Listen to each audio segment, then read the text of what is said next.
আমরা হচ্ছে ম্যাথমেটিক্সের ফার্স্ট পেপারে গত 2 দিনে আমরা একটা চ্যাপ্টার শেষ করছি, সেটা হচ্ছে ম্যাট্রিক্স এবং ডিটারমিনেন্ট, এবং আজকে আমরা ভেক্টর, যেটা ম্যাথমেটিক্সের সেকেন্ড চ্যাপ্টার হিসেবে অত্যন্ত গুরুত্বপূর্ণ। কারণ হচ্ছে এই ভেক্টর, এই জিনিসটা শুধুমাত্র যে ম্যাথে আছে তা না, এটা আবার কই বসে আছে, ফিজিক্সের ফার্স্ট পেপারের সেকেন্ড চ্যাপ্টার হিসেবেও আমরা কি দেখতে পাই, ভেক্টরকে দেখতে পাই, তাই না?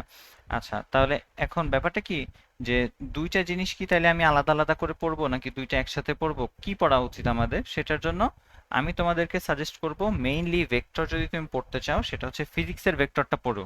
হ্যাঁ, কারণ ফিজিক্সের ভেক্টরে আলোচনাটা বেশি এবং বিস্তারিত, এবং অনেক জিনিসপত্র ওর ভিতরে দেওয়াও আছে। হ্যাঁ, আর আমি হচ্ছে তোমাদেরকে যে জিনিসটা পড়াবো আজকে সেটা হচ্ছে ভেক্টরে কিছু বেসিক নলেজ দেওয়ার পরে, যেহেতু তোমরা কিছুটা আইডিয়া আছে ভেক্টর সম্পর্কে, একেবারে যে ব্লাইন্ড তা তো না, তো আইডিয়া দেওয়ার পরে আমি হচ্ছে ডিরেক্ট ম্যাথে চলে যাব। তো ম্যাথ করার সময় কি কি প্রয়োজনীয় কনসেপ্ট দরকার সেটা হচ্ছে এক একটা প্রবলেম দেখবো, সাথে সাথে হচ্ছে সেই প্রবলেমের সাথে কোন কনসেপ্ট দরকার সাথে সাথে সেই কনসেপ্টটা তোমাদেরকে দিব। তার মানে আমাদের ব্যাপারটা হচ্ছে এরকম, আমি একটা সমস্যায় পড়ছি, তারপরে আমি সমস্যাটার সমাধানের জন্য কি কি জানা লাগে সেটা জানার চেষ্টা করব। বুঝতে পারলাম? আচ্ছা, তাহলে আমরা শুরু করি। প্রথমত হচ্ছে আমাদেরকে চিনতে হবে যে স্কেলার কোয়ান্টিটি এবং ভেক্টর কোয়ান্টিটি এই দুটার মধ্যে পার্থক্য কি। তাহলে একদম ছোটবেলার মতন করে হিসাবটা শুরু করি। যেমন ধরে নাও যে তোমার এইখানে হচ্ছে তোমার স্কুল আছে, এটা হচ্ছে ধরে নাও তোমার স্কুল, আর এইটা হচ্ছে ধরো তোমার বাসা।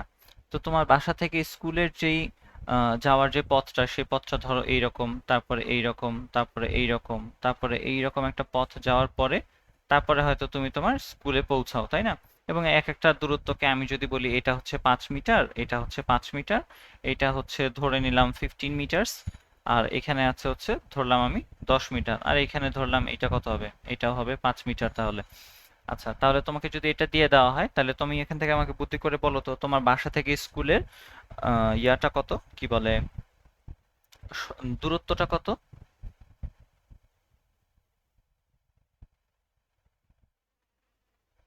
দূরত্ব কত? 40। দূরত্ব হচ্ছে 5, 5 এবং 5 মানে 15, আরো 15 মানে 30, সাথে আছে 10, দ্যাট ইজ 40। তাহলে আমরা দূরত্ব পাইলাম হচ্ছে 40 মিটার্স। ওকে, এখন তোমাকে যদি আমি জিজ্ঞেস করি যে এই যে 40 মিটার এটা কোন দিকে, তখন কি তুমি বলতে পারবা? তোমাকে বলতে হবে যে ভাই 5 মিটার আগে নিচে যান, তারপর একটু ডাইনে যান, তারপর আবার নিচে যান, তারপর আবার ডানে যান, তারপর উপরে যান আবার 10 মিটার। তার মানে হচ্ছে পুরো ঘটনাটার জন্য আলটিমেট রেজাল্ট হিসেবে আমি বলতেছি 40 মিটার, কিন্তু এই 40 মিটারের জন্য আমি শুধুমাত্র একটা দিক দিয়ে এই পুরো ঘটনাটা ব্যাখ্যা করতে পারতেছি না, আমাকে ভেঙে ভেঙে বলা লাগতেছে। হ্যাঁ, তো এই যে ভেঙে ভেঙে বলা লাগতেছে, কিন্তু যদি তোমাকে আমি বলতাম যে তোমার বাসা থেকে স্কুলের সরণ কত, তাহলে তুমি এইখান থেকে এই পর্যন্ত বলো তো বুদ্ধি করে সরণ কত হবে?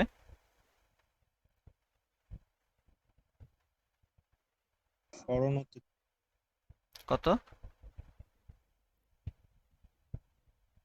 এই সরণের মানটা কত বলো, এই চিত্রের ভিতরেই দেওয়া আছে।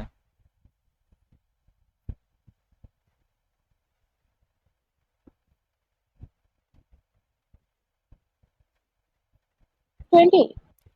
সরণের মান হচ্ছে 20, কারণ আমরা দেখতেছি এইটুকু অংশ এবং এইটুকু অংশ এইটুকু সেম, এবং এইখানে আরো একটা আয়তক্ষেত্র তৈরি করে, এবং তার হরাইজন্টাল বরাবর আমরা দেখতে পাচ্ছি কত 5 মিটার আছে এবং 15 মিটার আছে, দ্যাট ইজ 20। তার মানে সরণ হচ্ছে 20 মিটার্স। এবং তোমাকে যদি আমি জিজ্ঞেস করি যে কোন দিকে, তুমি বলতে পারবা যে সেটা হচ্ছে তোমার বাসা থেকে তোমার স্কুলের দিকে একটা সরলরৈখিক দূরত্ব।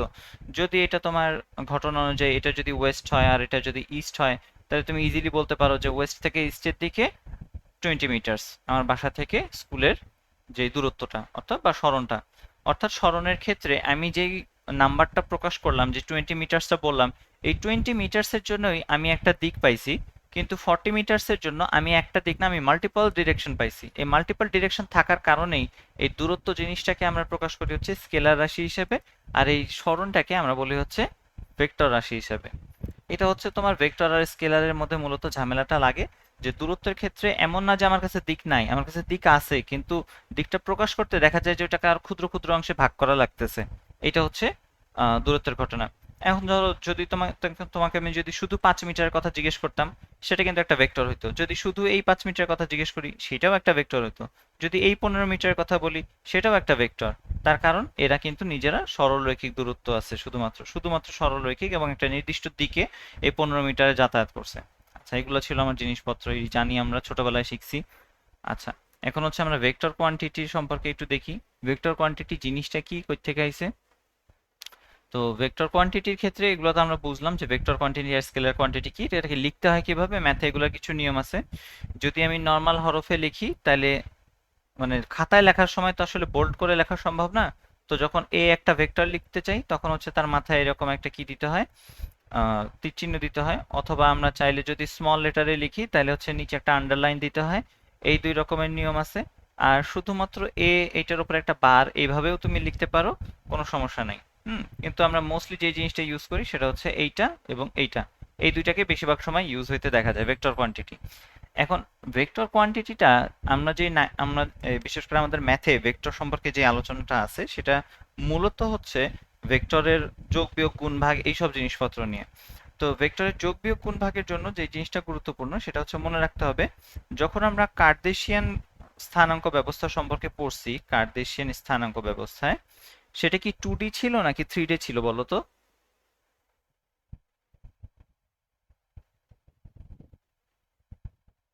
কার্টেসিয়ান স্থানাঙ্ক 2D মানে ব্যবস্থা, এক্স আর ওয়াই না, শুধু হ্যাঁ, 2D। এটা শুধুমাত্র 2D ছিল। তার কারণ হচ্ছে এখানে শুধুমাত্র এক্স এবং ওয়াই আছে, অর্থাৎ ডানে যায় এবং বামে যায়, সরি, ডানে বামে যায় এবং হচ্ছে উপরে নিচে ওঠে, আর কিছু হয় না, তাই না?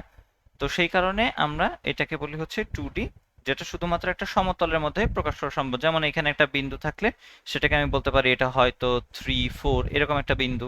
হুম তো 3 4 বিন্দুটার অর্থ কি, যে সে মূল বিন্দু থেকে ডান দিকে 3 একক গেছে, তারপর উপরের দিকে 4 একক গেছে। এটাকে আমরা বলতাম কার্টেসিয়ান স্থানাঙ্ক ব্যবস্থা, যেটা 2D নিয়ে কাজ করে। ভেক্টরের যে আলোচনাটা আমরা মূলত করি সেটা হচ্ছে 3D নিয়ে আলোচনাটা আসবে। ঠিক আছে, ভেক্টরের মেইন আলোচনাটা হচ্ছে 3D এর ক্ষেত্রে। মাঝে মাঝে সেটা শুধুমাত্র 2D এর ভিতরে সীমাবদ্ধ করা যায়, 2D এর ভিতরে সীমাবদ্ধ করা যায়, কিন্তু মেইন আলোচনাটা হচ্ছে 3D এর মতো। তো 3D এর মতো যেহেতু বলতেছি, তার মানে এটার নিশ্চয়ই এখানে যদি তোমার দুইটা কোঅর্ডিনেট থাকে বা দুইটা এরকম ভ্যারিয়েবল থাকে, তাহলে ওর জন্য নিশ্চয়ই তিনটা ভ্যারিয়েবল দরকার হবে। সেই তিনটা ভ্যারিয়েবলকে আমরা বলতে পারি হচ্ছে, ধরে নিলাম এক্স ওয়াই জেড হিসাবে বলতেছি। হুম এখন যদি তোমাকে আমি স্থানাঙ্ক ব্যবস্থাটা এঁকে দেখাই, একটা ত্রিমাত্রিক স্থানাঙ্ক ব্যবস্থা আঁকার যদি আমরা ট্রাই করি এইভাবে, তাহলে এখানে ধরো হইলো এক্স, এটা হইলো ওয়াই, এটা যদি হয় জেড। তাহলে এখন তোমাকে আমি বললাম যে বিন্দুটা হচ্ছে এক্স অক্ষ থেকে প্রথমত আমাকে যাইতে হবে 2 একক দূরে, এক্স এর দিকে 2 একক গেলাম। তারপরে বললাম ওয়াই এর দিকে আপনি এবার 3 একক ওঠেন, ওয়াই এর দিকে 3 একক। তারপরে বললাম যে এখন জেড এর দিকে আপনাকে যাইতে হবে 4 একক, তাহলে জেড এর দিকে এইখানে কোথাও সে 4 একক বিন্দুটা এইখানে অবস্থিত হবে, তাই না? এটা যদিও দেখে মনে হচ্ছে, বিন্দুটা যদিও দেখে মনে হইতে পারে যে এটা হয়তো এই এক্স জেড সমতলে অবস্থিত, এই সমতলে আছে বলে মনে হইতে পারে, কিন্তু আসলে এই সমতলে নাই। কারণ হচ্ছে এই রেখাগুলো আমি যেগুলো আঁকছি সেগুলো কিন্তু এক্স অক্ষের সমান্তরাল করে আঁকা, ওয়াই অক্ষের সমান্তরাল করে আঁকা, এবং এইদিকে এটাও কিন্তু জেড অক্ষের সমান্তরাল। তার মানে হচ্ছে সে কিন্তু এই লাইনটা কিন্তু যথেষ্ট উপরে আছে, যদি দেখে নাও মনে হতে পারে। তাহলে আমি বিন্দুটা হয়তো এরকম এক্স অক্ষ থেকে 2 একক দূরে, তারপরে ওয়াই অক্ষ থেকে 3 একক দূরে, আর হচ্ছে মানে ওয়াই অক্ষের দিকে 3 একক আর কি, আর জেড অক্ষের দিকে হচ্ছে ধরে নিলাম 5 একক। তাহলে এইরকম আছে, তার মানে এখন আমি 3D তে বিন্দুটা প্রকাশ করলাম। এখন এইটাকে যদি আমি মূল বিন্দু থেকে একটা ভেক্টর কল্পনা করি, মূল বিন্দু থেকে ধরলাম মূল বিন্দুটা হচ্ছে আমার ও, আর এই যে আমি বিন্দুটা পাইছি সেই বিন্দুটা হচ্ছে এ। তাহলে মূল বিন্দু থেকে এই এ পর্যন্ত একটা যে রেখাটা টানা যায় এইখান থেকে এই পর্যন্ত, মূল বিন্দু থেকে এই দিকে আমি যে রেখাটা টানতে পারি ও এ, যে রেখাটা, সেটা একটা নির্দিষ্ট ভ্যালু আছে ও এ, এটা হচ্ছে নির্দিষ্ট একটা ভেক্টর। সেই ভেক্টরের ভ্যালুটাকে এখন এক্স অক্ষের কোঅর্ডিনেট হিসেবে আমরা এখানে এক্স এর পরিবর্তে, মানে এটা যে এক্স অক্ষের সাথে আছে সেটা বোঝানোর জন্য 2 i ইউজ করি। তারপরে যে ওয়াই অক্ষের জন্য আমরা ইউজ করি হচ্ছে 3j। আর কি বলে ওয়াই জেড অক্ষের জন্য আমরা ইউজ করি হচ্ছে 5k, তাই না? এখন মনে রাখতে হবে যে এই যে আই জে কে আছে, এরা প্রত্যেকে হচ্ছে নিজের এক একটা একক ভেক্টর। কিভাবে হয় সেটা আমরা সামনে দেখব। আপাতত ঘটনাটা হচ্ছে এরকম যে আমরা প্রয়োজনে প্রকাশ করার জন্য এরকম তিনটা স্থানাঙ্ক ব্যবস্থার মাধ্যমে 1 2 3 তিন ধরনের ভ্যারিয়েবল নিয়ে আমরা কাজ করতে পারি, তারপর ওইটার অবস্থান নির্ণয় করতে পারলাম এই বিন্দুটার। আর যদি একটা ভেক্টর হিসেবে প্রকাশ করতে চাই তাহলে ও এ, এটাকে হচ্ছে কি বলে বলতো, এটার একটা বিশেষ নাম আছে ও এ ভেক্টরের, বলতে পারবা? এটার নাম হচ্ছে ব্যাসার্ধ ভেক্টর, তাই না? ও এ ভেক্টর হচ্ছে রেডিয়াস ভেক্টর বা ব্যাসার্ধ ভেক্টর কিংবা সরণ ভেক্টরও বলা হয় মাঝে মাঝে, দেখবো আমরা সামনে। আচ্ছা, এই স্লাইড বুঝছি, সামনে আগাই। জি ভাইয়া। এরিয়া ভেক্টর, এরিয়া ভেক্টরটা আসলে খুব বেশি আহামরি দরকারি জিনিস না, কিন্তু এই জিনিসটা আমরা মাঝে মাঝে হচ্ছে মিস করে ফেলি। এরিয়া ভেক্টরটা পড়ানো দরকার হচ্ছে কারণ ফিজিক্সের ম্যাগনেটিজম অধ্যায়ের মধ্যে এরিয়ার উপরে ভেক্টর বসতে দেখা যায়। হ্যাঁ, এরিয়ার উপরে ভেক্টর বসতে দেখা যায় এবং আমরা বুঝতে পারি না আসলে যে এরিয়ার ভেক্টর, এরিয়া একটা ভেক্টর হলে ভালো কথা, কিন্তু তার দিকটা আসলে কোন দিকে সেটা বোঝাটা জরুরি। ধরো তোমার কাছে হচ্ছে একটা আয়তাকার ক্ষেত্র আছে, ধরে নিলাম এটা একটা আয়তাকার ক্ষেত্র যেটা তুমি ধরো এটা একটা কার্পেট। হ্যাঁ, এই কার্পেটটা হচ্ছে তুমি তোমার বাসার দরজার সামনে রেখে দিছো। এখন তোমাকে যদি আমি বলি এই কার্পেটের দৈর্ঘ্য হচ্ছে, এটা সামান্তরিকের মতন দেখা যাচ্ছে কারণ আমি বুঝাইতে চাচ্ছি যেটা মেঝেতে আছে। হ্যাঁ, এমনিতে আয়তক্ষেত্র বলে দিলাম এটা হচ্ছে 5 মিটার, তো এত বড় হয় না, ধরলাম 5 মিটার, এটা হচ্ছে 2 মিটার। তাই তুমি বলবা যে ভাই আমার হচ্ছে এইখানে যে এরিয়াটা হবে সেটা হচ্ছে 5 × 2, তার মানে হচ্ছে 10 মিটার স্কোয়ার, এটা হচ্ছে আমার এই কার্পেটের ক্ষেত্রফল। তাহলে আমি বললাম এই কার্পেটের ক্ষেত্রফল ভেক্টর কত বলো তো? তখন মনে রাখতে হবে কার্পেটের ক্ষেত্রফল ভেক্টর হচ্ছে ওই কার্পেটের উপরে উলম্ব রেখা বরাবর হবে। কার্পেটের উপরে ঠিক মধ্যবিন্দুতে যদি আমি একটা উলম্ব রেখা কল্পনা করি, তাহলে উলম্ব রেখাটা হবে এই দিকে, বুঝতেছি? তার মানে এই ইয়াটার সাথে, এই সারফেসের সাথে বা এই তলের সাথে পারপেন্ডিকুলার যেই লাইনটা উপরের দিকে যাবে সেইটা হবে ওর জন্য ডিরেকশন, এই যে 90 ডিগ্রি। তার মানে এরিয়া ভেক্টরের ডিরেকশন আসলে হয় কি, তলের সাথে লম্ব দিকে। এরিয়া ভেক্টর এর দিক হবে তলের সাথে লম্ব বরাবর, এটা হচ্ছে এরিয়া ভেক্টরের দিক। এটা হচ্ছে আপাতত আমাদের এই চ্যাপ্টারে কোনো কাজে লাগবে না, কিন্তু ফিজিক্সে এই জিনিসটা খুব কাজে লাগে, অনেক বেশি কাজে লাগে। তাহলে আমরা এরিয়া ভেক্টরের দিক সম্পর্কে জানতে পারলাম, এরিয়া ভেক্টর হচ্ছে এইটা। আর রেডিয়াস ভেক্টর এটা সম্পর্কে অলরেডি আমরা পড়ে ফেলছি। রেডিয়াস ভেক্টর যেটা আমরা স্থানাঙ্ক ব্যবস্থা একটু আগে আঁকছিলাম, তো সেই স্থানাঙ্ক ব্যবস্থাটাই যদি আরেকবার দেখাই আমরা, তাহলে সেই স্থানাঙ্ক ব্যবস্থায় এখন ধরো এইখানে একটা বিন্দু আছে, আমি বললাম এই বিন্দুটা হচ্ছে এ বিন্দু, যার স্থানাঙ্ক হচ্ছে 2, 3 এবং হচ্ছে -5। এবং আমি এইখানে একটা বিন্দুর কথা বললাম, যে বিন্দুটার কথা আমি বলতেছি এটা হচ্ছে বি বিন্দু, এটা হচ্ছে বি বিন্দু। সেই বি বিন্দুটা হচ্ছে ধরে নিলাম 3, -2, 1। হ্যাঁ, এরকম এই দুইটা বিন্দু পাইছি।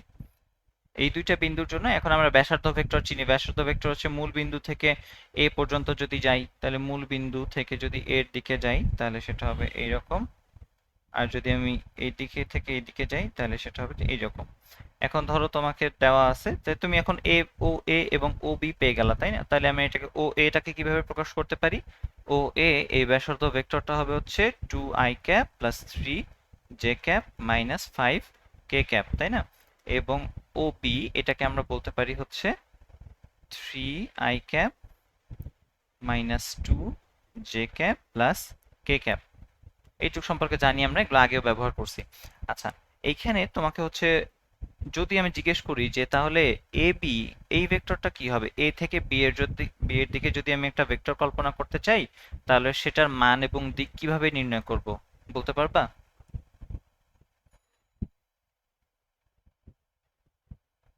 এনিওয়ান? বি মাইনাস এ করব। হ্যাঁ, আমরা হচ্ছে ও বি মাইনাস ও এ আর কি করব, ও বি মাইনাস ও এ। তো এটার ব্যাখ্যাটা কি, এরকম করলাম কেন? এটা করার উদ্দেশ্য আছে আর কি, এটা ভেক্টরের ত্রিভুজ সূত্রতে যখন আমরা দেখব তখন চাইলে দেখাই দিতে পারি হালকা। আর হচ্ছে এটা এমনিতে ভেক্টরের বিয়োগের একটা নিয়ম ছিল, তোমাদের বইয়ে দেখবা ভেক্টরের বিয়োগের ক্ষেত্রে এই নিয়মটা দেওয়া ছিল যে দুইটারই যদি আদি বিন্দু এরকম হয় আর কি, তাহলে শেষ বিন্দু যেটা, মেইনলি যেটা শেষ বিন্দু, সেইটা থেকে প্রথমটাকে বাদ দিয়ে দিতে হয় আর কি। হ্যাঁ, এরকম হচ্ছে তোমাদের 19 এর বই ছিল এই পুরো জিনিসটা, এই জিনিসটা তোমাদের 19 এর বই দেওয়া ছিল ভেক্টরের বিয়োগ নাম দিয়ে। আচ্ছা, যাই হোক। তো এখন তাইলে এখান থেকে আমরা নির্ণয় করার চেষ্টা করি। তো অলরেডি তো আমরা পেয়ে গেছি আমাদের ও বি এবং ও এ তো আমার কাছে আছে। তো ও বি থেকে ও এ যখন বিয়োগ হবে, এখন ধরো এখানে আমি বলতেছি যে আপনার কাছে দুইটা ছাগল আছে, দুইটা গরু আছে আর 5টা মহিষ কম আছে।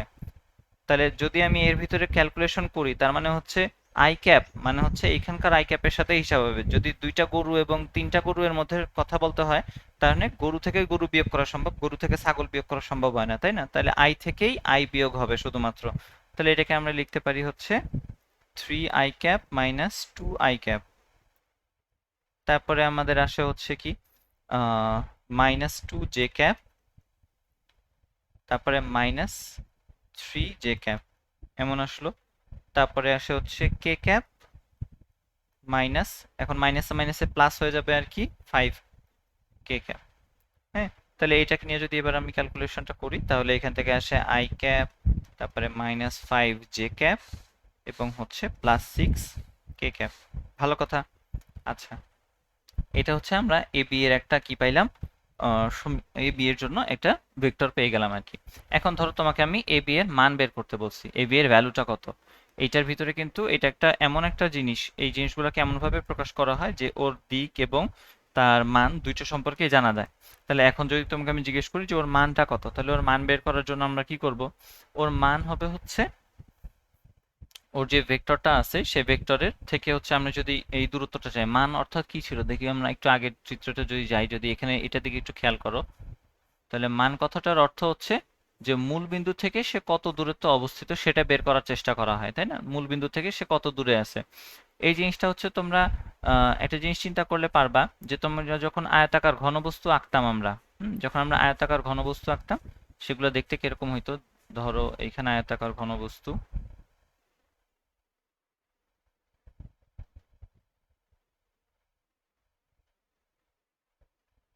হুম, এই আয়তাকার ঘনবস্তুর ভিতরে ধরো এইখানে হচ্ছে আমার কি মূল বিন্দুটা আছে, আর এইখানে ধরো একটা বিন্দু আছে আমার এ। তাহলে এই ও থেকে এ পর্যন্ত দূরত্ব ক্যালকুলেট করার জন্য আমাকে কি করতে হইতো মনে আছে? রুট ওভার কি করতাম আমরা? A square plus B square plus C square, মানে হচ্ছে দৈর্ঘ্য গুণ দৈর্ঘ্য, প্রস্থ এবং উচ্চতা প্রত্যেকের স্কোয়ার নিয়ে তারপর যোগ করে রুট করে দিতে হইতো, তাই না? এটা হয়তো মনে থাকা উচিত কিন্তু, হ্যাঁ, আয়তাকার ক্ষেত্রে এই যে কর্ণটা সেটা যদি নির্ণয় করতে চাই। আচ্ছা, ঠিক একইভাবে হচ্ছে এইটাও কিন্তু ওই একই রকম একটা ব্যাপার। সে কিন্তু দেখা যাচ্ছে যদি আমি ধরি যে এটা হচ্ছে এক্স অক্ষের দিকে গেল, তারপরে সে ওয়াই অক্ষের দিকে গেল, তারপরে জেড অক্ষের দিকে গেল, তারপরেই তো সে এই বিন্দুটাতে পৌঁছায়, তাই না? মূল বিন্দু থেকে এক্স অক্ষ বরাবর গেল, ওয়াই অক্ষ বরাবর গেল এবং জেড অক্ষ বরাবর গেল। এর জন্যই আমরা চাইলে এই ও বি এর যে ভ্যালুটা বা হচ্ছে এই শুধুমাত্র ও এ এইটা যদি মান বের করতে চাই, এই দৈর্ঘ্যটা বের করতে চাই, তখন হচ্ছে আমরা কি করব? শুধুমাত্র এইটার আই জে কে এগুলার সহগগুলার বর্গ করে যোগ করে রুট করে দিলেই হবে। তাহলে এটাকে প্রকাশ করে কিভাবে? তাহলে যদি আমি মান বুঝাইতে চাই ভেক্টরটার মান বা মডিউলাস, তাহলে হচ্ছে আমাকে ভেক্টরটার দুই পাশে এরকম দুইটা খাড়া দাগ দিতে হবে। এটাকে আমরা অ্যাবসোলুট সাইন হিসেবে চিনি বা মডিউলাস সাইন হিসেবে চিনি। হুম, তাহলে এখানে আমরা দেব রুট ওভার 1 স্কোয়ার। এখন এইখানে ভদ্রতা করে -5 হোল স্কোয়ার লেখার আসলে কোনো মানে হয় না।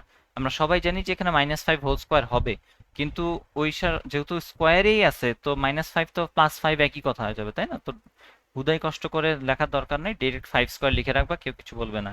তারপর এখান থেকে যে ভ্যালুটা আসে কত আসবে? এখান থেকে 25 আর 1 26 আর হচ্ছে 36, মানে কত? 26 আর 36 হচ্ছে 62, √62। তো √62 এটাই হচ্ছে এই ভেক্টরটার ভ্যালু। বুঝতে পারছি? Radius vector. জি ভাইয়া।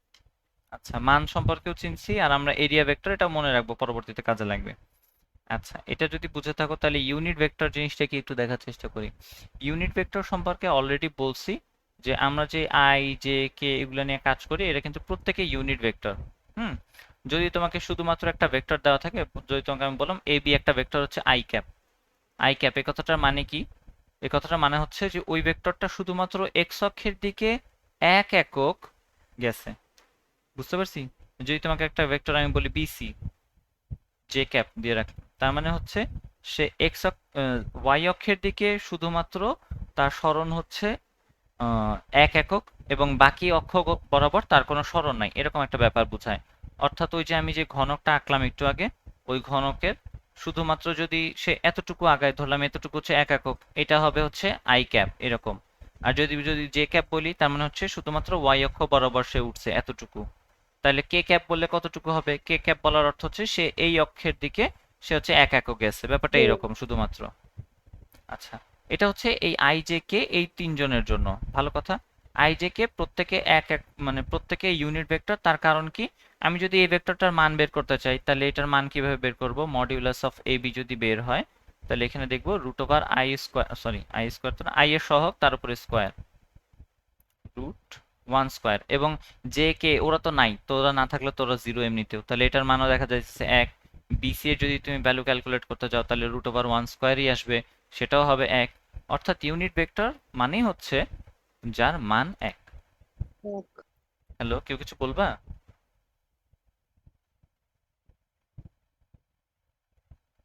যার মান হচ্ছে এক একক, এটাই হচ্ছে ইউনিট ভেক্টর। আচ্ছা, তাহলে আমরা এটা তো বললাম ইউনিট ভেক্টরেরই ইউনিট ভেক্টর কিনা সেটা দেখায় দিলাম। এখন অন্য আর একটা ভেক্টর নেই, সেটার ইউনিট ভেক্টর কিভাবে বের করা যায় দেখায়।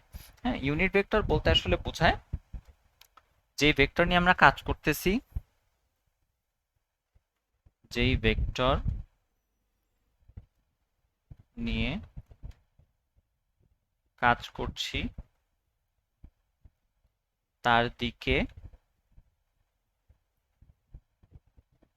এক এককের একটি ভেক্টর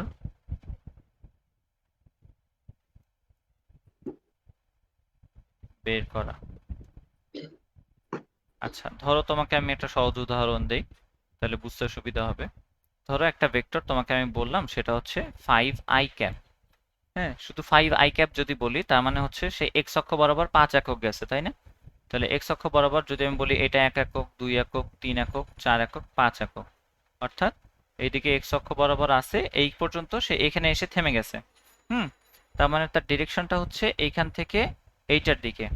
এখন আমরা যেটা বের করতে চাচ্ছি যে যে ভেক্টর নিয়ে কাজ করছি তার দিকে, মানে সে যেই দিকে আছে, সে যেই ধারক রেখার উপরে আছে, সে ধারক রেখা বরাবর এক এককের একটা ভেক্টর বের করতে চাই। হ্যাঁ, তাহলে এখানে দেখতে পাইতেছি যে সে 5 ঘর গেছে, 1 ঘর, 2 ঘর, 3 ঘর, 4 ঘর, 5 ঘর। তাহলে আমার কি 5 ঘর যাওয়ার দরকার আছে? আমি তো চাচ্ছি 1 ঘর যাব শুধুমাত্র। তাহলে ওর যে মানটা আছে সে মান দিয়ে যদি ওকে আমি ভাগ করে দেই, ওর 5 একক গেছে না, ওর 5 দিয়ে যদি ওর ভ্যালুটা দিয়ে যদি আমি ওকে ভাগ করে দেই তাহলে আমি কি পাচ্ছি? শুধুমাত্র আই ক্যাপ। সেই আই ক্যাপটা আসলে কি নির্দেশ করবে? আই ক্যাপ নির্দেশ করবে হচ্ছে শুধুমাত্র এইটুকু অংশ যার দিক হচ্ছে এক্স অক্ষের দিকে। আই ক্যাপ নির্দেশ করবে শুধুমাত্র এইটুকু অংশ যার দিক এক্স অক্ষের দিকে। অর্থাৎ কোনো একটা ভেক্টরকে যদি আমি তার মান দিয়ে ভাগ করে দেই, তার ভ্যালু দিয়ে ভাগ করে দেই, তার পরম মান মডুলাস অ্যাবসলিউট ভ্যালু দিয়ে ভাগ করে দেই, তাহলে ওই দিক বরাবর একটা অ্যাবসলিউট অ্যাবসলিউট হচ্ছে কি পাওয়া যায়, অ্যাবসলিউট তো না, ইউনিট ভেক্টর পাওয়া যায় আর কি। যেমন ধরো আমরা এখানে একটা ভেক্টর নিতেছি, ধরো এ একটা ভেক্টর দেওয়া আছে তোমার কাছে, বললাম এটা 3i cap minus 4k cap হচ্ছে প্লাস 8j ক্যাপ। ঠিক আছে? না 8 না, এটাকে আমরা নিলাম ধরো 12, মানে এটা নেওয়ার কোনো কারণ নাই, 12j ক্যাপ। আচ্ছা, এখানে একটা গুরুত্বপূর্ণ জিনিস দেখো, আমি 3i ক্যাপের পরে মাইনাস দিয়ে 4k ক্যাপ লিখছি। তোমাদের হচ্ছে বইয়ের মধ্যে দেখবা যে খুব সহজ কিছু ম্যাথ দিবে, হঠাৎ করে দেখবা অ্যাডমিশন টেস্টে কিংবা ইন্টারের এমসিকিউতে দেখবা যে এ ডট বি বের করতে দিয়েছে, এ ডট বি বের করতে দিবে, দেখবা তোমার মনে হবে যে এই তো গুণ করে দিলে হয়ে গেল শুধুমাত্র ইয়াগুলা, তার সহগগুলাকে, কিন্তু কাহিনী করে দেবে কি, এই সিরিয়ালটা হচ্ছে উল্টাপাল্টা করে দেয়, তখন আমরা হচ্ছে ভুলটা করে ফেলি। দেখা যায় যে কে ক্যাপকে মাঝখানে বসায় দিছে, তো এটা একটু কেয়ারফুল থাকতে হবে যে কোশ্চেনের মধ্যে কোথাও এই কে ক্যাপ নিয়ে কোনো ঝামেলা করলো কিনা। হ্যাঁ, তাহলে ওটা হচ্ছে বেশিরভাগ সময় আমরা ওভারলুক করে ফেলি। এখন আমাদের যেহেতু ওইটা নিয়ে কাজ নাই, আমরা হচ্ছে মান বের করব শুধুমাত্র। এখন এ বরাবর যদি আমি ইউনিট ভেক্টর বের করতে চাই, এইটার একক ভেক্টরের যে সিম্বল সেটা হবে, যদি আমরা এ নেই একক ভেক্টর, তাহলে হচ্ছে এটাকে স্মল এ তারপর উপরে এইরকম ভাবে একটা ক্যাপ দিতে হয়। এই ক্যাপ কথাটার মানেই হইতেছে আমরা ইউনিট ভেক্টর নিয়ে কাজ করতেছি।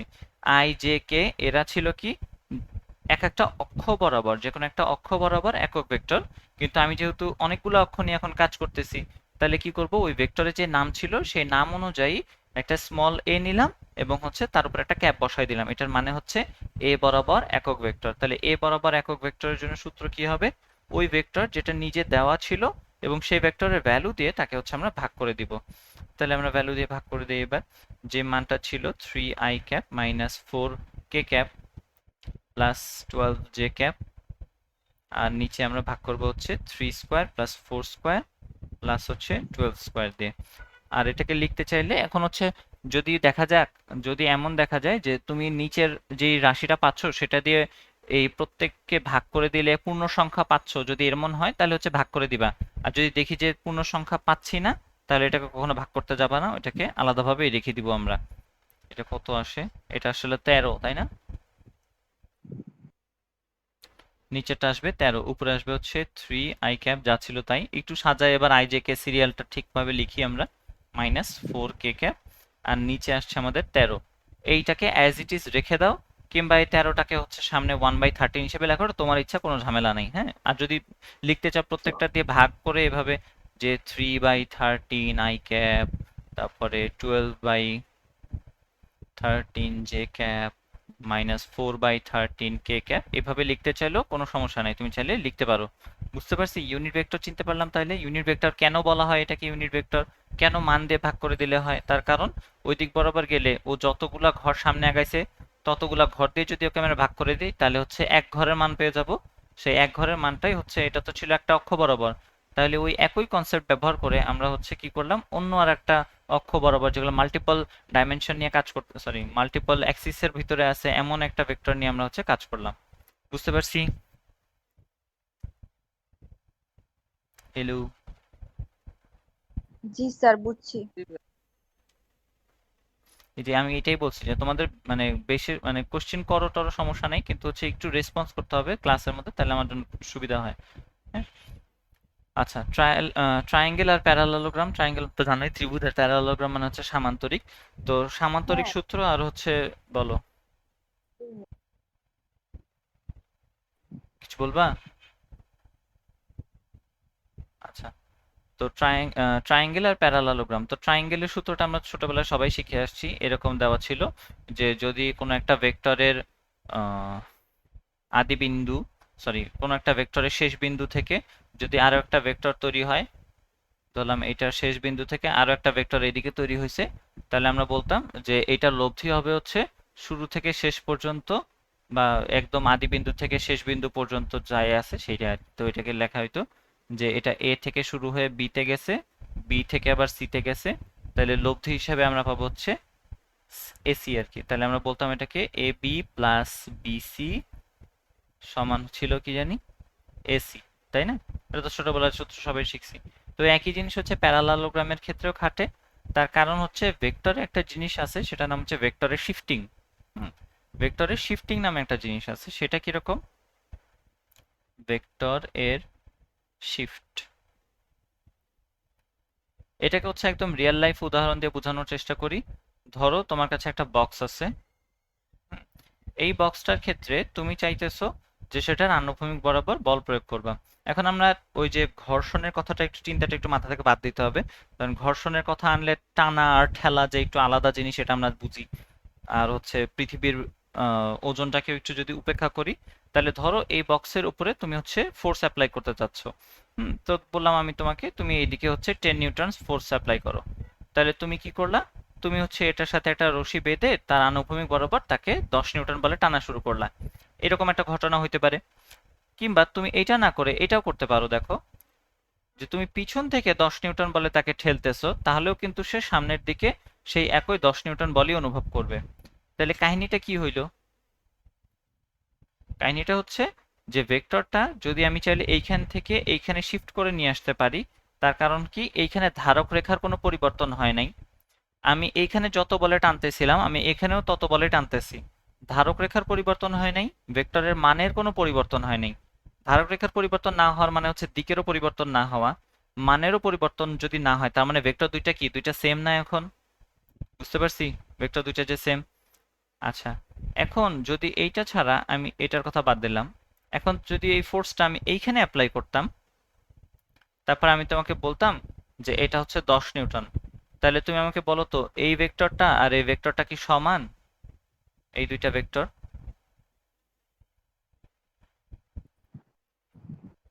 না। কেন? দুইটা ভেক্টর আর সমান ধারক হওয়ার রেখা জন্য তো কি কি আসলে শর্ত শিখছিলাম আমরা, বলো তো? দুইটা ভেক্টর সমান হওয়ার ধারক জন্য রেখা বা এখানে ভাই ধারক রেখা দুটা মানে ভিন্ন আর তো কিন্তু আমরা ওই যে ছোটবেলায় তো এটা শিখি না, আমরা ছোটবেলায় কিন্তু শিখছিলাম যে দুইটা ভেক্টর সমান হওয়ার জন্য তার কি হইতে হয়, তার মান একই হইতে হয়, তার দিক একই হইতে হয়। দিক একইয়ের ব্যাপারে বলা ছিল যে ধারক রেখা একই কিংবা তারা সমান্তরাল হইলেও হবে, মনে আছে? ধারক রেখা একই কিংবা তারা সমান্তরাল হইলেও সেটাকে সমান হিসাবে আমরা বলতে পারি। মান একই এবং দিক একই, দিক একই এর মধ্যে ঘটনাটা এরকম, তাদের সমান্তরাল কিংবা সেম ধারক রেখার ভিতরে থাকলেও হয়। এই যে এই অপশনটা আমাকে দিছে, তোমরা যেটা বলতেছো শুধু ধারক রেখার কথা, আমাদের কিন্তু প্যারালাল হইলেও সেটাকে আমরা ওই সেম ভেক্টর হিসেবে কল্পনা করতে পারি। তো ঠিক একই কারণে দেখা যায় যে এই ভেক্টরটা এবং এই ভেক্টরটা হচ্ছে সমান হিসেবে আমরা বলা যায়। তো এই ভেক্টরটার পরিবর্তে আমি চাইলে এই ভেক্টরটা ইউজ করতে পারি। তাহলে ঠিক একইভাবে চিন্তা করো, এইখানে যে বিসি ভেক্টরটা আছে, ওর যদি মানের কথা যদি আমি চিন্তা না করি, মানে মান তো ওর একটা মান আছে, ধরলাম বিসি একটা ভ্যালু আছে ওর। এখন এই জিনিসটাকে যদি আমি এটাকে এই পাশে সরায় নিয়ে আসি এবং তারকে যদি আমি বিসি রেখার প্যারালাল হিসেবে রাখি, তাহলে তো কোনো সমস্যা হওয়ার কথা না, ভেক্টরটা যা ছিল তাই থাকবে। এ বি এরকম ছিল, বিসিটা এইখানে ছিল। আমি একটা কাজ করলাম কি, আমি বলতেছি, সরি কই গেল, আমি বলতেছি যে এই বিসিটাকে এখানে না রেখে আমি এইখানে নিয়ে চলে আসব। তাহলে আমি বিসিটাকে ধরো এইখানে নিয়ে চলে আসলাম।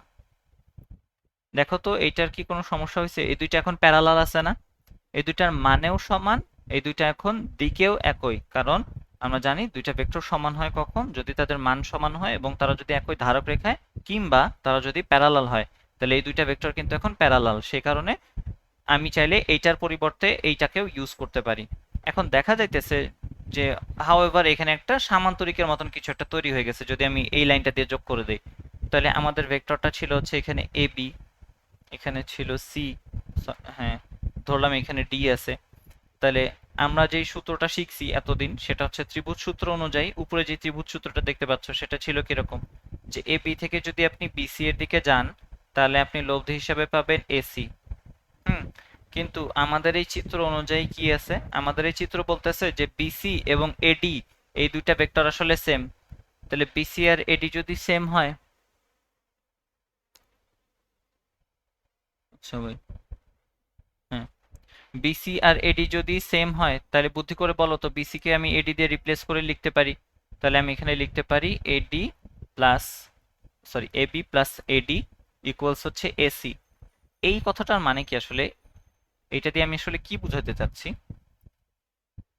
এটার সংজ্ঞাটা আমরা কিভাবে দিয়ে থাকি, আমরা বলে থাকি যে যদি আপনি কোনো একটা সামান্তরিকের সন্নিহিত বাহুদ্বয় দিয়ে দুইটা ভেক্টরকে প্রকাশ করেন, যদি এ বি একটা ভেক্টর হয় এইটি একটা ভেক্টর হয়, এরা কি সন্নিহিত বাহু? একটা সামান্তরিকের দুইটা সন্নিহিত বাহু, দুইটা সন্নিহিত বাহু দিয়ে প্রকাশ করেন, তাহলে সরি সন্নিহিত বাহু দিয়ে প্রকাশ করেন, তাহলে লব্ধিকে আপনি চাইলে সেটার কর্ণ দিয়ে সূচিত করতে পারেন। এই সিদ্ধান্তটাই আমরা এখান থেকে পাইলাম। মনে থাকবে তাহলে এবার যে ত্রিভুজ সূত্র থেকে কিভাবে আসছে সামান্তরিক সূত্র, বুঝতে পারছি? জি ভাইয়া। আচ্ছা, তোমরা কি ডট প্রোডাক্ট সম্পর্কে কিছুটা হইলেও তো মনে হয় জানো, তাই না? যদি এ একটা হ্যাঁ ভেক্টর ভাইয়া। দেওয়া থাকে, আমরা পড়ছি এটা যে এ এক্স আই ক্যাপ বলতে পারি এটাকে, এটাকে বলি আমরা এ ওয়াই জে ক্যাপ। একেবারে যে জানো না তা না। তো এই জানাটার সুযোগ নিয়ে আমি হচ্ছে তোমাদেরকে একটা প্রমাণ এখন করে দেখাবো। এখন হচ্ছে বি এর ক্ষেত্রে আমরা এটাকে বলতাম b x i cap plus b y j cap plus হচ্ছে বি জেড কে ক্যাপ, এই জিনিস সবাই আমরা জানি। আর এ ডট বি যদি বের করতে বলে তাহলে সেখান থেকে আমরা ইউজ করতে পারি হচ্ছে এ ডট বি। এই কথাটার মানে ছিল, এমনিতে তো একে এ বি কস থিটা হিসেবে আমরা বলে থাকি normally A B cos theta, কিন্তু এটা যদি ভ্যালু বের করতে চাই আলাদাভাবে, যদি এ বি কস থিটার জন্য তো আমার এর মান দরকার, বি এর মান দরকার, মধ্যবর্তী কোণ দরকার। এখন এইখানে তো আমার মধ্যবর্তী কোণ আপাতত দেওয়া নাই, তাহলে আমরা কি করব, সহগগুলাকে নিয়ে কাজ করব। সূত্রটা ছিল এরকম a x plus b x a y into b y আর হচ্ছে a z into b z, এটা সবাই চিনি।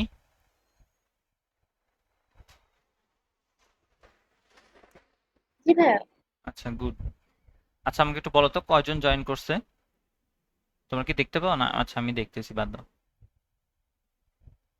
কয়জন আছে? 5 জন আছে, হ্যাঁ, আচ্ছা গুড। 5 জন আছে। আচ্ছা ঠিক আছে, তাহলে আমরা এবি আর এডি ইকুয়াল বিডি হবে না? বিডি কিভাবে হইলো? এডি আর বিডি সমান সেটা বলতেছো? না, AB plus AD equal BD হওয়ার কথা না, যেহেতু এবি আর বিসি ইকুয়াল এসি। না না, কই আমি শুধুমাত্র এখান থেকে বিসি আর এডিটা যে সমান, শুধুমাত্র এই দুইটা জিনিস রিলেট করছি। বিডি ও হবে আচ্ছা। কিভাবে? বিডি হওয়ার জন্য কিন্তু দেখো, আমাদের তুমি যদি ওই ত্রিভুজ সূত্রের মতন চিন্তা করো, ত্রিভুজ সূত্রের ব্যাপারটা ছিল প্রথম ভেক্টরের শেষ বিন্দু থেকে পরের ভেক্টরটা শুরু হইতে হবে। এখন এ বি আর এডি এর কথা চিন্তা করো, এ থেকে বি এর দিকে এটা দিয়ে শুরু হইলো, তারপর শেষ হইলো কোথায়? বি তে শেষ হইছে। তাহলে আমার পরের ভেক্টরটা বি তেই শুরু হওয়ার কথা। তাহলে বি তে কি শুরু হইছে? এডি। এডি তো আবার সেই আদি বিন্দু থেকেই শুরু হইলো, তাই না? ওই ডিফারেন্ট কেস আর কি। আমরা বিসি কে রিপ্লেস করে এডি দিছি, এবং এইখান থেকে আমরা হচ্ছে সামান্তরিক সূত্রের সিদ্ধান্তটা দিছি। যে এইখান থেকে তার মানে বোঝা যাচ্ছে যে আপনি যদি একটা সামান্তরিকের দুইটা সন্নিহিত বাহুকে বাহুর মাধ্যমে যদি দুইটা ভেক্টরকে প্রকাশ করেন, তাহলে সেই দুইটা বাহুর লব্ধি হিসাবে আমরা পাবো হচ্ছে এসি একটা ভেক্টর। তার মানে হচ্ছে বা হচ্ছে তার কর্ণ বরাবর আপনি সেটাকে অন্তর্গত কর্ণ বরাবর যে ভেক্টর সেটা দিয়ে সূচিত করতে পারেন, এই জিনিসটাই। আচ্ছা, এই এ ডট বি এটা তো চিনি, তাই না? এ ডট বি এটা চিনি। আচ্ছা, আমাকে বুদ্ধি করে বলো তো যে এ ডট এ এই জিনিসটার মান কত? এই জিনিসটার মানে হচ্ছে এ এবং এ গুণ হবে এবং cos থিটা হবে, তাই না? এ গুণ এ এবং cos থিটা, বুঝছি? হ্যালো। জি স্যার, বুঝছি। আচ্ছা, তাহলে এখন আমি যদি এটার ভ্যালু ক্যালকুলেট করতে চাই, তাহলে অলরেডি আমি পেয়ে গেছি এ স্কোয়ার, এ এবং এ স্কোয়ার, এবং এখন এই cos থিটা এইটার ভ্যালু কত বলো তো? cos থিটার মান কত হবে এইখানে এই ঘটনায়? থিটা এর ভ্যালুটা কত সেটা বলো। মানে এই দুইটা ভেক্টর জিরো। মধ্যবর্তী কোণ। হ্যাঁ, জিরো। তার মানে হচ্ছে মানে এ ভেক্টর এদিকে কাজ করতেছে, এ ভেক্টর আরেকটা নিচে যেটা ওর উপরেই আছে, তার মানে তাদের মধ্যবর্তী কোণ আসলে শূন্য। তাহলে cos 0 ডিগ্রি পেলাম আমরা, cos 0 ডিগ্রি। cos 0 ডিগ্রিতে মানে শুধু কত আসে? এ স্কোয়ার আসে। তাহলে এ ডট এ মানে হচ্ছে এ স্কোয়ার, কিন্তু এ ক্রস এ যদি থাকে তাহলে কি বলবো আমরা এটারে? এ ক্রস এ, এটার ক্ষেত্রে বলা হবে এটাকে এ এ এবং হচ্ছে সাইন থিটা, তাই না? এখন ক্ষেত্রে দেখা যায় যে সাইন থিটা এর ভ্যালুটা কত? এক্ষেত্রে জিরো। একই রকম ভাবে তো থিটা এর ভ্যালু জিরো হওয়ার কারণে পুরোটাই জিরো চলে আসে, সাইন 0 ডিগ্রি মানে জিরো, তার মানে পুরোটাই জিরো। বুঝতে পারছি? আচ্ছা, এই জিনিসটা হচ্ছে তোমাদের ওই আই ক্যাপ জে ক্যাপ দিয়ে হচ্ছে বইয়ের মধ্যে দেওয়া আছে, যে আই এর সাথে আই গুণ করলে হচ্ছে আই পাওয়া, সরি, আই এর সাথে আই গুণ করলে শুধু আই পাওয়া যায়। তার কারণ কি?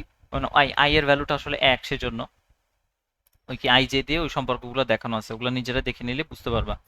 আচ্ছা, এরপরে আমি এটা যে দেখানোর মেইন উদ্দেশ্য যেটা ছিল, এখন ধরো আমি এই সামান্তরিকের ভিতরে এই এ বিটাকে বলতেছি আমি পি ভেক্টর, এডিটাকে বলতেছি কিউ ভেক্টর, আর আরটাকে বলতেছি রেজাল্ট্যান্ট হিসেবে আর ভেক্টর। হ্যাঁ, তো এই জিনিসটাই হচ্ছে আমরা পরের চিত্রে নিয়ে যাই, রেজাল্ট্যান্ট ভেক্টর বের করার চেষ্টা করব। তাহলে ধরে নিলাম আমার হচ্ছে একটা সামান্তরিকের দুইটা বাহু এরকম এরকম দেওয়া আছে, একটার নাম হচ্ছে কি ছিল? পি, আর একটার নাম কিউ।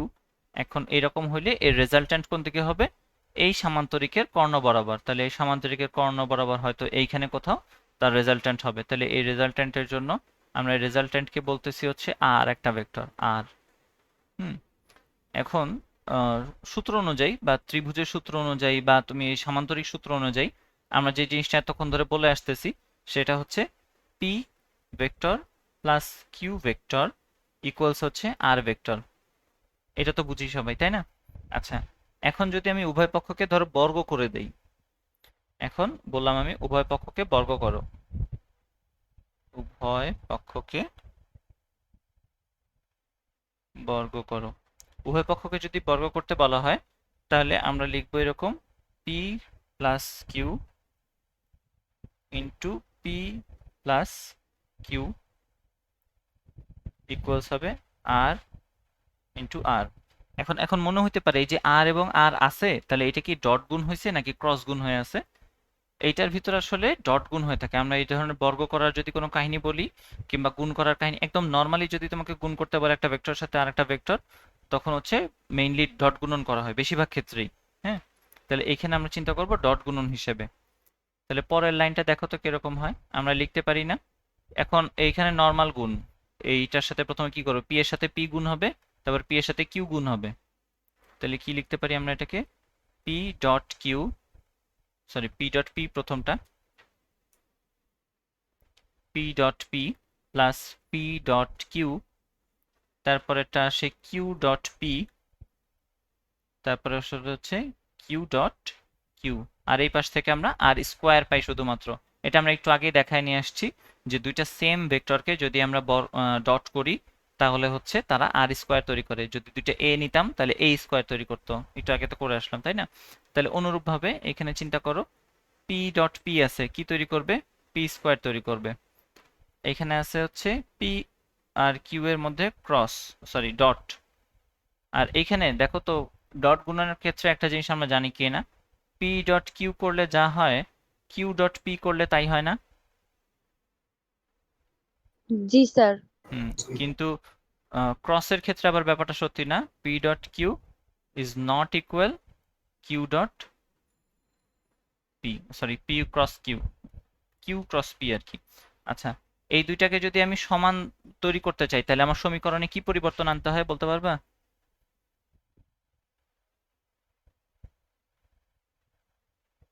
সমান দিলাম, এখন লিখলাম পি, সরি কিউ ডট লিখতে চাচ্ছিলাম, কিউ ক্রস পি। তাহলে আমার সমীকরণে কি পরিবর্তন আনলে এরা দুজন সমান হবে? নেগেটিভ মাইনাস করতে হবে। এটা মাইনাস চিহ্ন সামনে দিয়ে দিতে হবে। মাইনাস চিহ্নটার অর্থ হচ্ছে এইখান থেকে আসলে বোঝা যায় যে এই জিনিসটা এবং এই জিনিসটার ভ্যালু আসলে সেম, এই দুজনের মান সমান, কিন্তু এদের দিক বিপরীত হওয়ার কারণে এদেরকে আমরা সমান বলতে পারি না। সামনে যদি আমি একটা মাইনাস দিয়ে দেই তাহলে তার যে অ্যাকচুয়াল ডিরেকশন ছিল সেটাকে সে ঘুরায়ে আবার উল্টা দিকে চলে আসলো, তার মানে হচ্ছে সে আগের মতন একই ভ্যালু নিয়ে পি ক্রস কিউ এর মতোই আছে, এই জিনিসটা আর কি। আচ্ছা, তো এইখানে আমাদের পি ডট কিউ আছে, আবার কিউ ডট পি আছে, দুইটা আসলে একই কথা। তাহলে এটাকে আমরা টু পি কিউ লিখতে পারি, টু পি ডট কিউ লিখতে পারি। আর এখানে থাকলো আমাদের কিউ স্কোয়ার, এখানে থাকলো আর স্কোয়ার।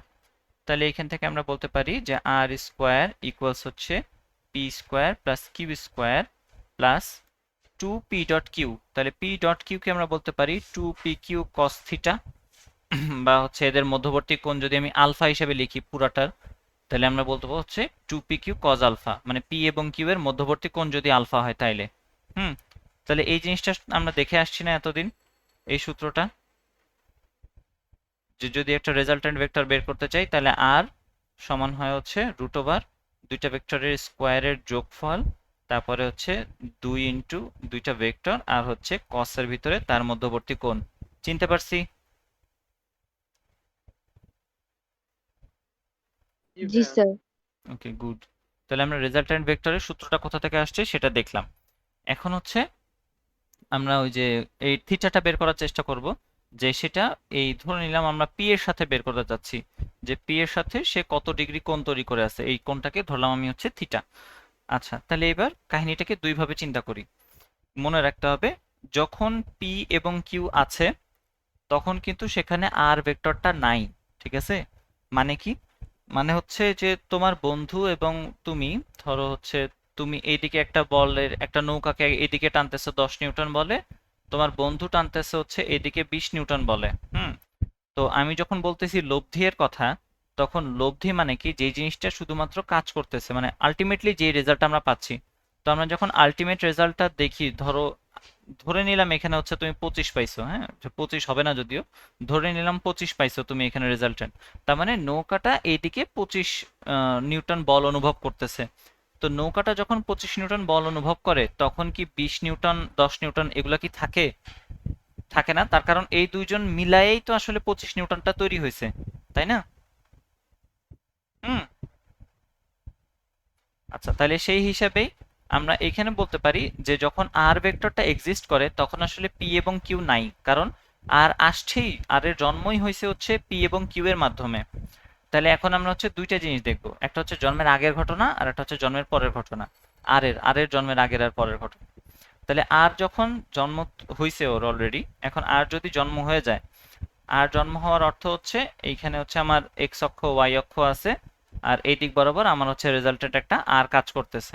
আর এই আর আবার আনুভূমিকের সাথে কত কোণে আছে? থিটা কোণে বসে আছে। তাহলে এটার দুইটা ইয়া হয়, কি বলে, উপাংশ হয়, আর কস থিটা এবং আর সাইন থিটা। তাহলে আমি হচ্ছে আর তৈরি হওয়ার পরে এখানে কি কি ভেক্টর কাজ করতেছে আমরা দেখলাম, সেখানে শুধুমাত্র একটাই ভেক্টর কাজ করে আর, কারণ তখন পি এবং কিউ আর নাই, তখন আর নাই কিন্তু ওরা, তাহলে এখন আরই কাজ করতেছে একমাত্র। আর যখন আর ছিল না তখন এই আনুভূমিক বরাবর ছিল, কাজ করতেছিল কে, পি কাজ করতেছিল, এবং উলম্ব বরাবর কিন্তু কিউ ছিল না, এইদিকে কোথাও একটা, এইদিকে কোথাও আমাদের হচ্ছে কিউ ভেক্টরটা ছিল।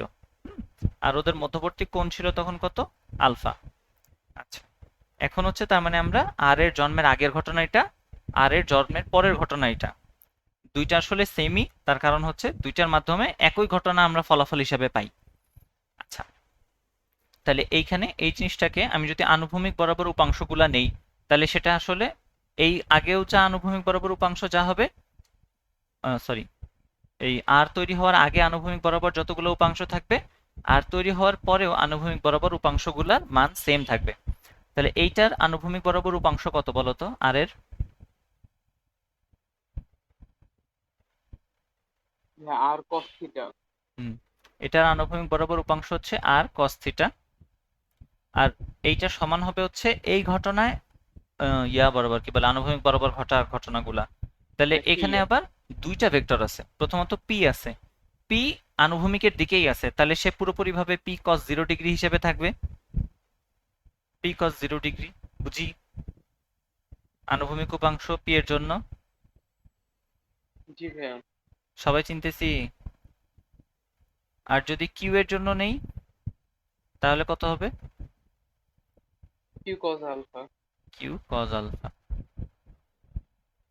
ওকে, অনুরূপভাবে আমি যদি আর এর, আর তৈরি হওয়ার পরে আর এর উলম্ব উপাংশ নেই, তাহলে এটাকে আমরা বলি হচ্ছে আর সাইন থিটা, এইটার উলম্ব বরাবর উপাংশ সেটা হবে কত, আর সাইন থিটা। আর এইটার যদি আমি উলম্ব বরাবর উপাংশ নিতে যাই, প্রথমটা কি আসে, পি এর সাথে কত হবে বলতো, পি কস, সরি, হ্যাঁ, পি সাইন 0 ডিগ্রি, তাই না, পি সাইন 0 ডিগ্রি আসবে। এখন সাইন 0 ডিগ্রি থাকার মানে কি, ভ্যালুটা আসলে নাই, জিরো হয়ে যাচ্ছে। এই জিনিসটা যে পি সাইন 0 ডিগ্রি বা কোনো একটা ভেক্টরের 90 ডিগ্রি বরাবর উপাংশ যে আসলে শূন্য, এই জিনিসটা আমরা হচ্ছে নদী নৌকার অঙ্ক যদি করব যখন একদম লাস্টে, তখন আমরা বুঝতে পারবো যে নদী নৌকার অঙ্ক করতে যে পি এর উলম্ব বরাবর যে উপাংশ হয় সেটা সবসময় জিরো হবে, যে কোনো ভেক্টরের উলম্ব বরাবর উপাংশ জিরো হয় আর কি। এমনিতে গাণিতিকভাবে দেখাই যায় যে এটা সাইন 0 ডিগ্রি এর জন্য জিরো হয় তাও। আচ্ছা, আর যদি আমি কিউ এর কথা বলি তাহলে কিউ কত হবে, কিউ সাইন আলফা, তাই না। তাহলে এখন আমরা চাচ্ছিলাম থিটার ভ্যালু ক্যালকুলেট করতে, তা আমার কোশ্চেনে আসলে কি দেওয়া থাকতো, পি দেওয়ার কথা ছিল, কিউ দেওয়ার কথা ছিল এবং আলফা দেওয়ার কথা ছিল, আর এর ভ্যালুটা নাও দেওয়া থাকতে পারে, কিন্তু আমরা চাইলে এটা বের করতে পারি। তাহলে এখন আমার কাছে আছে দুইটা সমীকরণ, একটাকে আমি নাম দিলাম 1 নাম্বার, এটার নাম দিলাম আমি 2 নাম্বার। তাহলে 2 কে যদি 1 দিয়ে হ্যাঁ, ভাগ একটা করি, কোশ্চেন ছিল ভাইয়া। বুঝিনি। হ্যাঁ, একটা কোশ্চেন ছিল, সেটা হচ্ছে ভাই এখানে সাইন 90 ডিগ্রি হবে না 0 ডিগ্রি হবে, পি সাইন। আচ্ছা, বুঝতে পারছি তোমার কোশ্চেন, বুঝতে পারছি, আমি এটা সলভ করে তারপরে হচ্ছে তোমার কোশ্চেনের জবাবটা দেই, হ্যাঁ। এই মানে উপাংশ নেওয়ার ক্ষেত্রে হচ্ছে এই কনফিউশনটা থাকে অনেকের, আমি এটা ক্লিয়ার করে দিচ্ছি। আচ্ছা, এখানে তারপরে আমি যদি 2 কে 1 দিয়ে ভাগ করে ফেলি তাহলে আমরা পাবো হচ্ছে ট্যান থিটা, ট্যান থিটা সমান আমরা লিখতে পারবো, এখানে তো এই যে এটা তো 0 হয়ে যাবে তাই না, তাহলে এটা বাদ, তাহলে উপরে থাকে কি কিউ সাইন আলফা এবং নিচে থাকে হচ্ছে P plus Q cos alpha. এই সূত্র তোমরা চেনো, নতুন করে চেনানোর কিছু নাই, আমরা আরেকবার ভেঙে ভেঙে এই সূত্রটা দুইটা দেখে নিলাম, কারণ এই সূত্র ছাড়া আসলে পুরো এই চ্যাপ্টারের ভিতরে কোনো সূত্রের প্রমাণই নাই, হ্যাঁ। আচ্ছা, তুমি যে কোশ্চেনটা করছো সেটা অনেকেরই একটা প্রশ্ন, আমরা উপাংশ নিতে যা অনেকে ভুল করে ফেলি। আহ, হ্যাঁ, আমাদের জায়গা আছে এখানে, আমরা উপাংশ নেওয়ার ব্যাপারে একটু বলে দিই। ওকে, উপাংশ জিনিসটা হচ্ছে যে কোনো একটা জিনিসের কোনো এক দিক বরাবর ছায়া তৈরি করা, হ্যাঁ, কোনো একটা ছায়া নেওয়া। তাহলে ধরে নিলাম এই দিক বরাবর একটা জিনিস আছে, ধরে নিলাম এটা হচ্ছে 5 একক বা 10 এককই ধরলাম, এটা হচ্ছে 10 একক, 10 ইউনিট আছে, এটা হচ্ছে এক্স অক্ষের দিকে 30 ডিগ্রি কোণ উৎপন্ন করছে, এইদিকে আমি বললাম এক্স আর এটাকে আমি বললাম ওয়াই। এটা একটু কেয়ারফুলি সবাই দেখো, হ্যাঁ। আমরা হচ্ছে বের করতে চাচ্ছি যে এই ভেক্টরটার বা এই ভেক্টরটার হচ্ছে এক্স অক্ষ বরাবর উপাংশ কত বা আনুভূমিক উপাংশ কত। আনুভূমিক উপাংশ মানে কি বললাম, যে এই ভেক্টরটার যদি আমি ছায়া ফেলি তাহলে সেটা এক্স অক্ষের উপরে কি পরিমাণে ছায়া ফেলবে, হ্যাঁ। তাহলে ছায়া ফেলবো মানে কি, টর্চটা যদি আমি একটা টর্চ জ্বালাই, টর্চটা জ্বালাতে হবে এই দিকে, সেটা নিচের দিকে আলো দিবে তাই না, নিচের দিকে আলো দিলে কতটুকু অংশের উপরে ছায়া পড়ে? এইটুকু অংশের উপরে না, দেখো তো, শুধুমাত্র এইটুকু অংশের উপরে ছায়া পড়বে। বুঝতে পারছি? জি ভাইয়া। কারণ জি স্যার। এখানে এখানে একটা লম্ব হিসেবে আমি কল্পনা করতে পারি, তাহলে এখানে একটা ছোটখাটো একটা লম্ব টেনে দিই। তাহলে ধরলাম এটা হচ্ছে ও, এটা হচ্ছে এ, আর এটা নাম দিলাম বি। তাহলে এটা তো আমাদের জানা কথা যে আমি যদি এখান থেকে কস নেই, তাহলে আমরা বলতে পারি যে কস থিটা, কস 30 ডিগ্রি আর কি, কস 30 সমান আমরা বলতে পারি হচ্ছে ও বি বাই ও এ। তাহলে ও বিটা আমরা আসলে নির্ণয় করতে চাচ্ছিলাম, তার আনুভূমিক উপাংশ হচ্ছে ও বি। তাহলে ও বি মানে হবে হচ্ছে ও এ কস 30 ডিগ্রিস। অথবা যদি এটা একটা ভেক্টর এ হয় আর কি, এ ভেক্টরই তো এটা, তাহলে এই এ ভেক্টরের আনুভূমিক উপাংশ এটাকে এ এক্স হিসাবে আমরা বলতে পারি এ কস 30 ডিগ্রি। বুঝতে পারছি? এ কস 30 ডিগ্রি, তার মানে হচ্ছে আমরা কি বের করলাম? এ কস 30 ডিগ্রি মনে রাখবো এভাবে, যেই দিক বরাবর আমি উপাংশ বের করতেছি ওই দিকের সাথে সে কত ডিগ্রি কোণে হেলে আছে আমরা সেটা বের করছি। যেহেতু 30 ডিগ্রি কোণে হেলে আছে তাই কস 30 ডিগ্রি হবে। হ্যাঁ, এটা হচ্ছে মেইন আইডিয়া। এখন এই ঘটনাটার ক্ষেত্রেই তোমাকে যদি আমি বলি এবার ওয়াই অক্ষের উপরে ছায়া ফেলতে হবে, তাহলে টর্চ এখানে রাখলে এবার হবে না, টর্চের জায়গাটা একটু চেঞ্জ করে নিতে হবে আমাদের। টর্চটা এখানে রাখলে হচ্ছে না, টর্চ এবার আমাকে রাখতে হবে এইখানে, যাতে সে এই দিক বরাবর আলো ফেলে। তাহলে ছায়াটা কোথায় পড়বে? এইখানে। তাহলে এটাকে নাম দিলাম আমি ডি। তাইলে ও ডি এর উপরে ছায়া পড়বে, ও এ এইটার ছায়া পড়বে হচ্ছে ও ডি এর উপরে। এখন মনে করে দেখো তো এই কোণটা কত? এই কোণটা হচ্ছে 60 ডিগ্রি।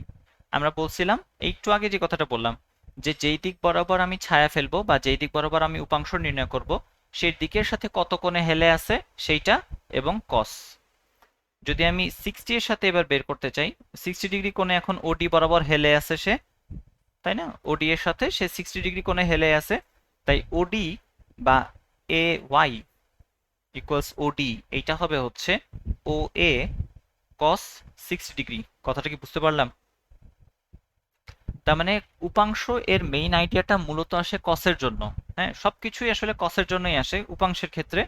কিন্তু দেখা যায় যে এইটা যদি আমার থিটা না দিয়ে এটাকে যদি আমার আলফা দেওয়া থাকতো, তাহলে আমি বলতাম হচ্ছে একটা কি এ কজ আলফা, এটাকে আমি বলতাম আনুভূমিক উপাংশ, আর উলম্ব উপাংশটাকে আমি বলতাম হচ্ছে এ কস 90 মাইনাস আলফা। যদি আমার কাছে আলফা এর ভ্যালু না জানতাম আমি তো 90 মাইনাস আলফাই বসাইতাম, তাই না?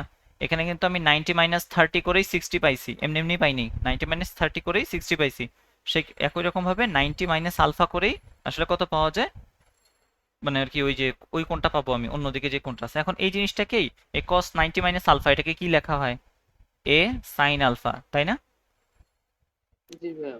এখন তাহলে তোমার ওইখানে কি ছিল? আমরা যখন দেখছি যে ওখানে কিউ জিনিসটা ছিল আলফা কোণে হেলে ছিল, কিউ যখন আলফা কোণে হেলে ছিল তার আনুভূমিক উপাংশ হচ্ছে কিউ কজ আলফা, এইরকম কিউ কজ আলফা। আর তার উলম্ব উপাংশ হচ্ছে, যদি আমি সাইন দিয়ে লিখি তাহলে হচ্ছে ওই নিচের কোণটাই এক্স অক্ষের সাথে যত কোণে আছে সেটাকে আমি লিখবো হচ্ছে কিউ সাইন আলফা। অথবা তুমি যদি চাও এভাবে লিখতে পারো যে কিউ কস 90 মাইনাস আলফা, এভাবে লেখা যাবে। তুমি যদি এই কোণের সাথে লিখতে চাও লিখতে পারো। তার মানে হচ্ছে মেইনলি সূত্রগুলো আসে কসের জন্য, কিন্তু এরকম 90 ডিগ্রি বরাবর যখন আমরা উপাংশ নিয়ে কাজ করি, এরকম আয়তাকার, কি বলে এটারে, আয়তাকার উপাংশ না কি জানি বলে, তো সেটার ক্ষেত্রে দেখা যায় যে আমি চাইলে সাইন আলফা ইউজ করতে পারি আর কি। এটা কি ক্লিয়ার হয়েছে? তুমি কি তোমার প্রশ্নের জবাব পাইছো? ভাইয়া যদি পি এরটা হিসাব করি, ভাইয়া তুমি কিউ কিউ এরটা বললা, যদি পি মানে আনুভূমিক যে পিটা ছিল। এখন উপাংশ, উপাংশ মানে হচ্ছে তার ওই দিক বরাবর ছায়া ফেলার কথাটা বললাম না? এখন পি সে নিজেই বসেছিল কোথায়? এই এক্স অক্ষের উপরে বসেছিল। তাহলে ওর উপরে যদি ওর ছায়া ফেলি, ছায়াটা ফেলবো আমি কোন উপর দিয়ে? যদি উপর থেকেও ছায়া ফেলি ছায়া তো অতটুকুর উপরেই পড়বে। তার মানে যা ছিল তাই। এই দিক বরাবর যদি আমি উপাংশ চিন্তা করি তাহলে এইটাই হবে, পি হবে, তাই না? পি এর পি এক্স যদি বের করতে চাই তাহলে সেটা পি এর সমানই হইলো। এটার আর একটা ব্যাখ্যা হচ্ছে পি কস 0 ডিগ্রি, কারণ ওই এক্স অক্ষের সাথে 0 ডিগ্রি কোণে আছে। হুম, জি ভাইয়া। ওভাবে বলতে পারি। আর যদি আমি ওই ছায়া ফেলার ঘটনাটাই বলি, তাহলে পি এর, এবার আমি যদি পি এর ওয়াই অক্ষের উপরে ছায়া ফেলতে চাই, তাহলে চিন্তা করো আসলে যে তুমি যদি এদিক থেকে আলোটা ফেলো, কি আঁকলাম, মুখটা আঁকলাম কেন, এদিক থেকে যদি তুমি আলোটা দাও ওর ছায়া আসলে কি শুধুমাত্র এই একটা বিন্দুতে পড়বে না? বুঝতে পারছি? ওর যেহেতু জি ভাইয়া কোনো কিছুর সাথে হেলে নাই, এই রেখাটা একদম এক্স অক্ষের সাথে মিশে আছে, সে কারণে আমি যদি ওর উপরে ছায়া ফেলতে চাই ওয়াই অক্ষের উপরে, তাহলে দেখা যাবে একটা বিন্দুতে পড়তেছে। তো সেই কারণে ওইটার আসলে ওয়াই অক্ষ বরাবর উপাংশটাকে আমরা জিরো ধরে নিই, ওই একটা বিন্দুর জন্য কোনো মান নাই। ঠিক আছে, সে কারণে দেখা যায় যে ওইটা পি ওয়াই যদি বের করতে যাই তখন ভ্যালুটা আসলে জিরো চলে আসে। বুঝছি? জি ভাইয়া। আচ্ছা, উপাংশ ক্লিয়ার হয়েছে সবার? সবাই সবাই সবাই 5 জন আছি, শুধুমাত্র 2-3 জন রেসপন্স করলে তো হবে না। জি ভাইয়া ক্লিয়ার। হ্যাঁ হ্যাঁ, তো এই কথাটা একটু কষ্ট করে বললেই তো আমার এতক্ষণ বসে থাকতে হয় না।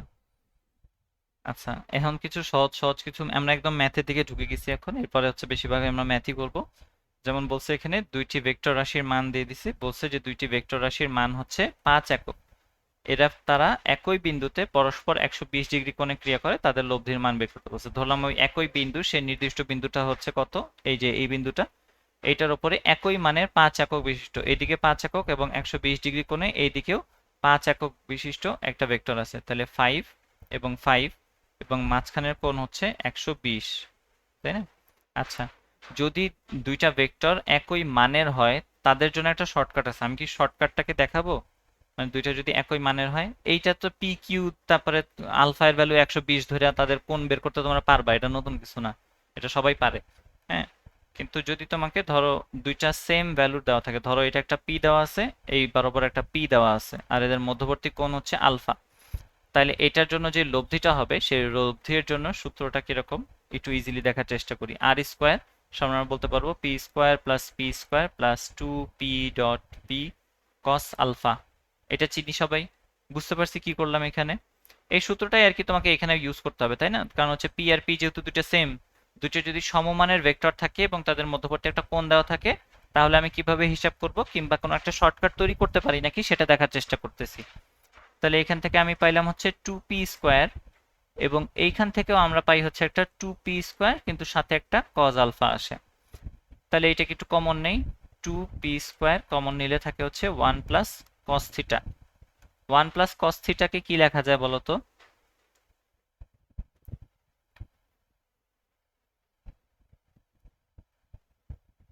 পারবো? 1 প্লাস cos থিটাকে কি লেখা যায়? 2 cos স্কোয়ার থিটা বাই 2 লেখা যায়। জি ভাইয়া। জি 2 cos স্কোয়ার থিটা বাই 2 বা আলফা বাই 2 আর কি, আলফা বাই 2। আচ্ছা, তাহলে আমরা কত পাইলাম? আমরা পাইলাম হচ্ছে, আচ্ছা এটা এমনে না করে না, এটা হচ্ছে এর অর্ধেক কোণটাকে আলফা ধরতে হয়, তাহলে হিসাব করাটা ইজি হয়। যদি এটা অর্ধেকটা আলফা হয়, এই অর্ধেকটা আলফা মানে মধ্যবর্তী কোণ যদি 2 আলফা, এভাবে চিন্তা করি, 2 আলফা, 2 আলফা মানে যদি 60 দেওয়া থাকে তাহলে আলফা এর ভ্যালু হচ্ছে 30 এরকম। যদি তাহলে ফাইনালি আমি হচ্ছে cos আলফা এরকম পাই, তার মানে হচ্ছে 4p square cos square alpha, এটা হচ্ছে আর স্কোয়ার। তাহলে আর কত হবে? আর হবে হচ্ছে 2p cos আলফা, এবং মনে রাখতে হবে এই আলফাটা কিন্তু হচ্ছে মধ্যবর্তী কোণের অর্ধেক। ঠিক আছে, মধ্যবর্তী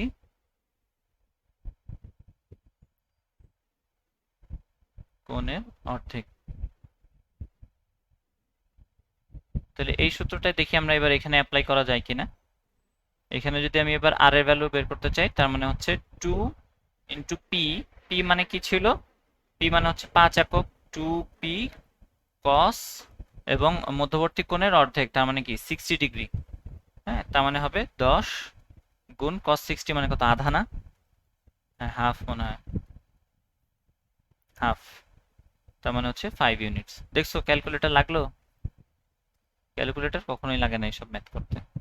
ঠিক আছে, আর যদি মধ্যবর্তী কোণ হিসাব করো তাহলে মধ্যবর্তী কোণটা আসলে হিসাব করার দরকার নেই, থিটা হবে হচ্ছে 60 ডিগ্রিটা বলাই যায়। কেন 60 ডিগ্রি বলতে পারবা? মানে মানে এমনিতে দুনিয়াবি ব্যাখ্যাটা কি ওর? সেটা হচ্ছে যে দুইটা অবজেক্টকে যদি তুমি সেম বলে টানতে থাকো, সেটা যে রেজাল্টেন্ট হয় সেটা ঠিক মাছ মাছ বরাবর যাবে। বরাবরই হবে, একদম সহজ হিসাব। এটা যদি 120 হয় তাহলে এই কোণটা অবশ্যই 60 হবে। হুম, ঠিক মাঝ বরাবর। যদি দুইটা সমান হয়, দুইটা সমান হওয়ার জন্য, অন্য কেসে না কিন্তু। হ্যাঁ, তাহলে যদি দুইটা সমান ভেক্টর নিয়ে আমি কাজ করি, তারা যদি একটা নির্দিষ্ট কোণে ক্রিয়া করে, তাহলে তাদের লব্ধির মান আমি বের করব হচ্ছে 2p cos আলফা দিয়ে। সেই আলফা এর ভ্যালুটা হচ্ছে মধ্যবর্তী কোণের অর্ধেক, এবং এই মধ্যবর্তী কোণের যে অর্ধেকটা সেইটাই হচ্ছে আমাদের জন্য কি, তার যে কোণ উৎপন্ন করে সেটা। বুঝতে পারছি? পারা যাবে? জি ভাইয়া, পারা যাবে। ওকে,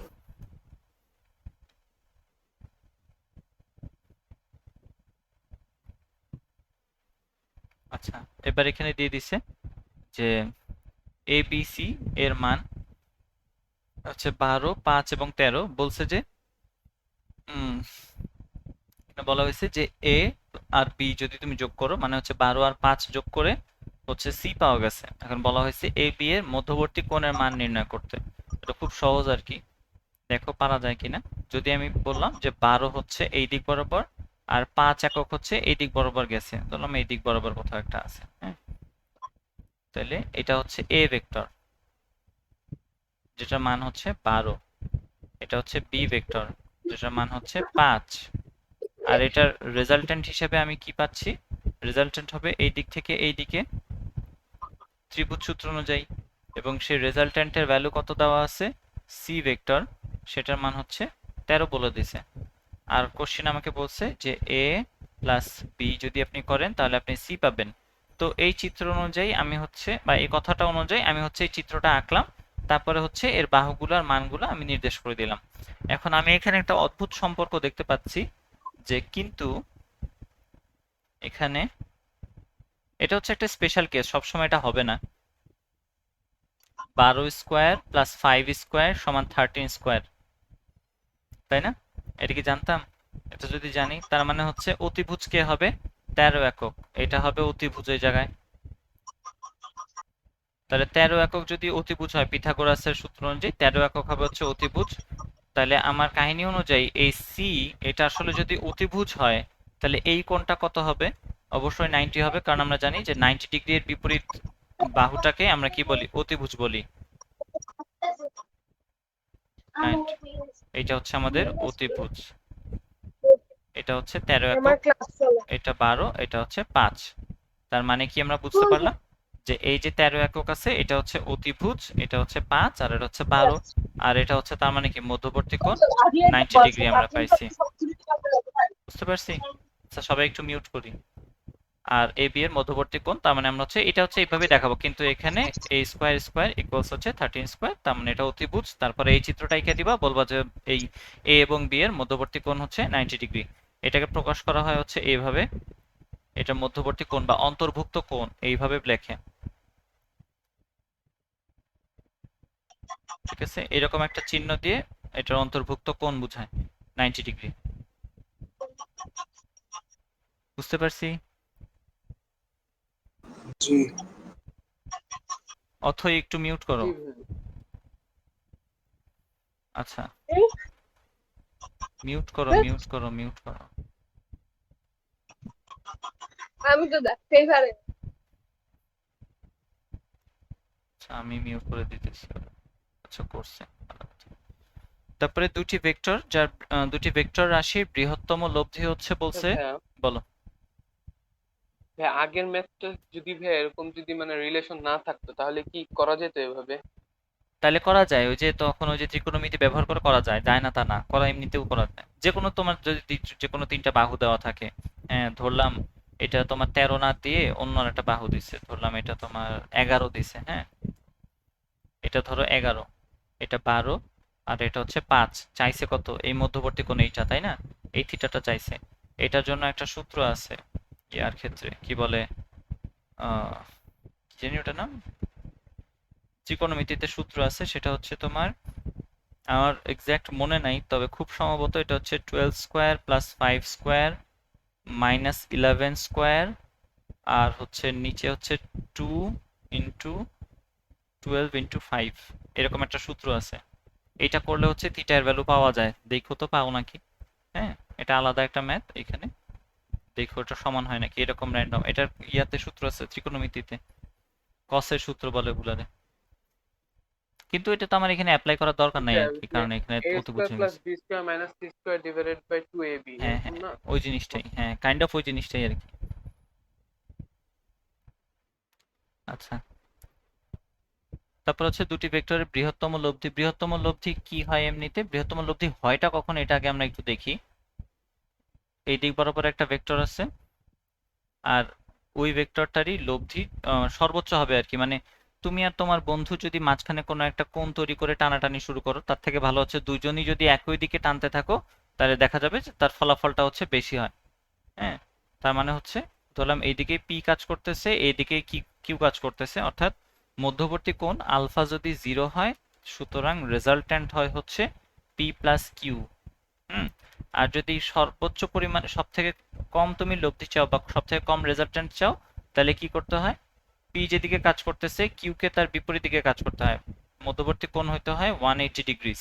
অর্থাৎ আলফা এর ভ্যালু যদি 180 হয়, তাহলে আমরা সেখানে বলতে পারি আর সমান হবে পি অন্তর কিউ। কেন অন্তর বললাম? তার কারণ পি বড় না কিউ বড় সেটা আমি জানি না, তাই না? পি বড় না কিউ বড় সেটা আমরা জানি না দেখে এটা ইউজ করা হয়। আচ্ছা, আমরা ধরে নিতেছি আমাদের সূত্র অনুযায়ী পি হচ্ছে বড়, এখানে ভেক্টর সাইন হবে না, পি হবে বড়। তাহলে সেই হিসাবে আমরা বলতে পারি এখানে পি প্লাস কিউ হচ্ছে 28, পি মাইনাস কিউ হবে হচ্ছে 4। রাশি দুইটি পরস্পরের সাথে ক্রিয়া করলে লব্ধির মান কত কোণে ক্রিয়া করলে, আর কিভাবে ক্রিয়া করলে মানে হচ্ছে কত কোণে ক্রিয়া করলে সেটা জিজ্ঞেস করছে। লব্ধির মান হবে হচ্ছে ক্ষুদ্রতম লব্ধির 5 গুণ। আগে এখান থেকে পি আর কিউটা বের করি। পি মানে হচ্ছে 32 এর অর্ধেক 16, আর কিউ মানে হচ্ছে 12, খুব সম্ভবত, হ্যাঁ 12। আর তোমাকে জিজ্ঞেস করছে কিভাবে ক্রিয়া করলে ক্ষুদ্রতম লব্ধির 5 গুণ। এটা কি ঠিক লিখলাম আমি? দুটি ভেক্টর রাশির বৃহত্তম লব্ধি 28 একক। হ্যাঁ, আচ্ছা ঠিক আছে, হ্যাঁ। এখন বলছে যে রাশি দুটি কিভাবে প্রকাশ করলে লব্ধির মান ক্ষুদ্রতম লব্ধি কত ছিল আমার? 4 একক ছিল, কারণ এটা আমরা ক্ষুদ্রতম লব্ধির 5 গুণ হবে। তাহলে আমার যে রেজাল্ট্যান্ট হবে এই দুজনকে মিলায় সে রেজাল্ট্যান্ট হইতে হবে হচ্ছে 4 এর 5 গুণ, দ্যাট ইজ 20 আর কি। তাহলে এখান থেকে হচ্ছে আমাকে বের করতে দিয়েছে আসলে আলফা এর ভ্যালুটা, তার মানে R square equals P square plus Q square plus 2 P Q cos alpha. এখান থেকে হচ্ছে আমরা আলফাটা ক্যালকুলেট করব। আলফাটা ক্যালকুলেট করলে দেখা যাবে আসবে হচ্ছে cos inverse of R square minus P square plus Q square divided by 2 P Q. বুঝতে পারলাম? জি ভাইয়া। এটা সবাই বুঝছি? জি স্যার। আচ্ছা, এবার হচ্ছে অমিতের একটা ম্যাথ দেখবো। অমিত কি করতেছে দেখা দেন। হচ্ছে অমিত একটি মোটর সাইকেল চালিয়ে এখন এই দক্ষিণ পূর্ব দিকে, এই কথাটার একটু বিশেষ নাম মানে আছে, হ্যাঁ, দক্ষিণ পূর্ব দিকে বা যে কোনো কোণের কথা বলে, আবার পরেরটাতে বলছে দক্ষিণ পশ্চিম দিকে, এই কথাগুলোর ব্যাখ্যা আছে। যদি বলে দক্ষিণ পূর্ব দিকে,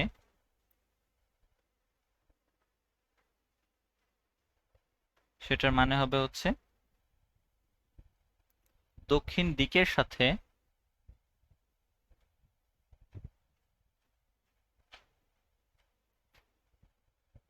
30 ডিগ্রি কোণ করে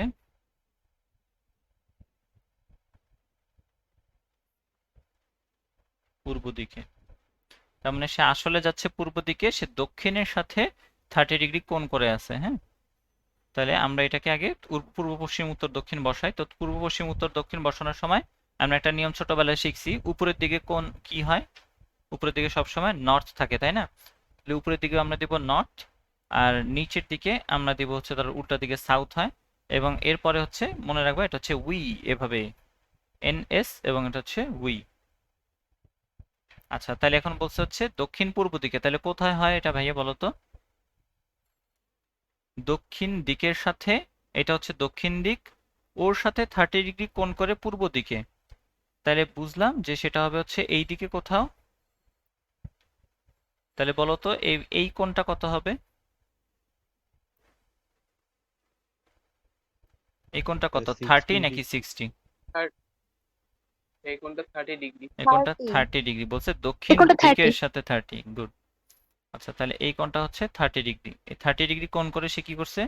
250 কিলোমিটার গেছে। তার মানে এই অতিভুজের দৈর্ঘ্যটা দেওয়া আছে আসলে 250 কিলোমিটার, তাই না? এরপরে বলছে অতঃপর দক্ষিণ পশ্চিম দিকে 30 ডিগ্রি কোণে 250 কিলোমিটার যায়। দক্ষিণ পশ্চিম দিকে তার মানে হচ্ছে এই অবস্থা থেকে সে আবার দক্ষিণ পশ্চিম দিকে যাওয়া শুরু করছে, এই পজিশন থেকে। তাহলে আমরা একটু ওই পজিশনে আরো একটা আমাকে কি নিতে হবে, এই যে কি বলে, এই উত্তর দক্ষিণ পূর্ব পশ্চিম নিতে হবে। তাহলে একটু নিয়ে দেখি।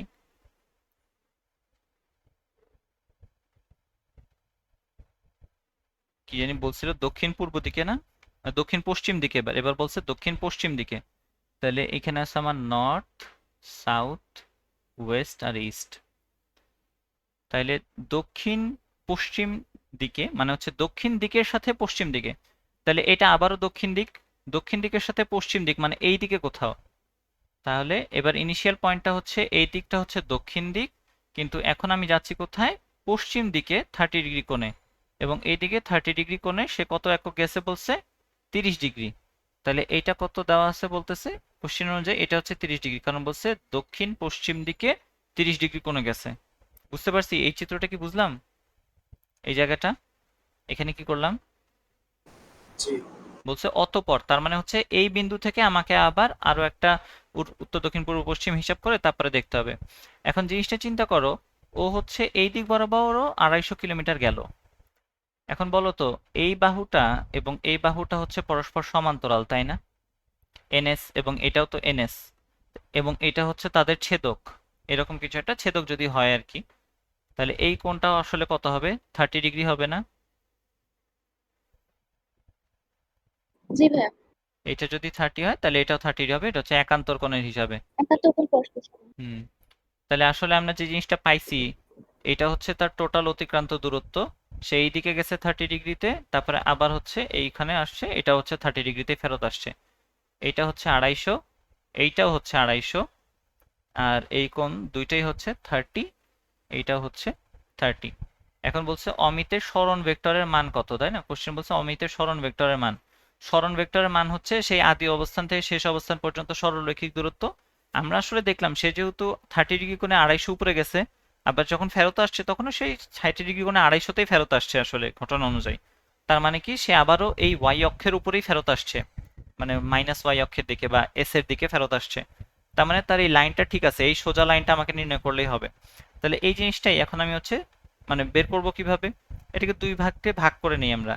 এইটার থেকে এই বরাবর যদি একটা মানে রেখা টেনে দেই, তাহলে আমরা বলতে পারি যদি এখানে হয় এ থেকে বি পর্যন্ত সে যদি যায়, মাঝখানে যদি বিন্দুটা সি হয়, তাহলে বলা যায় না বলতো এসি ইকুয়ালস বিসি হবে? বলা যায়।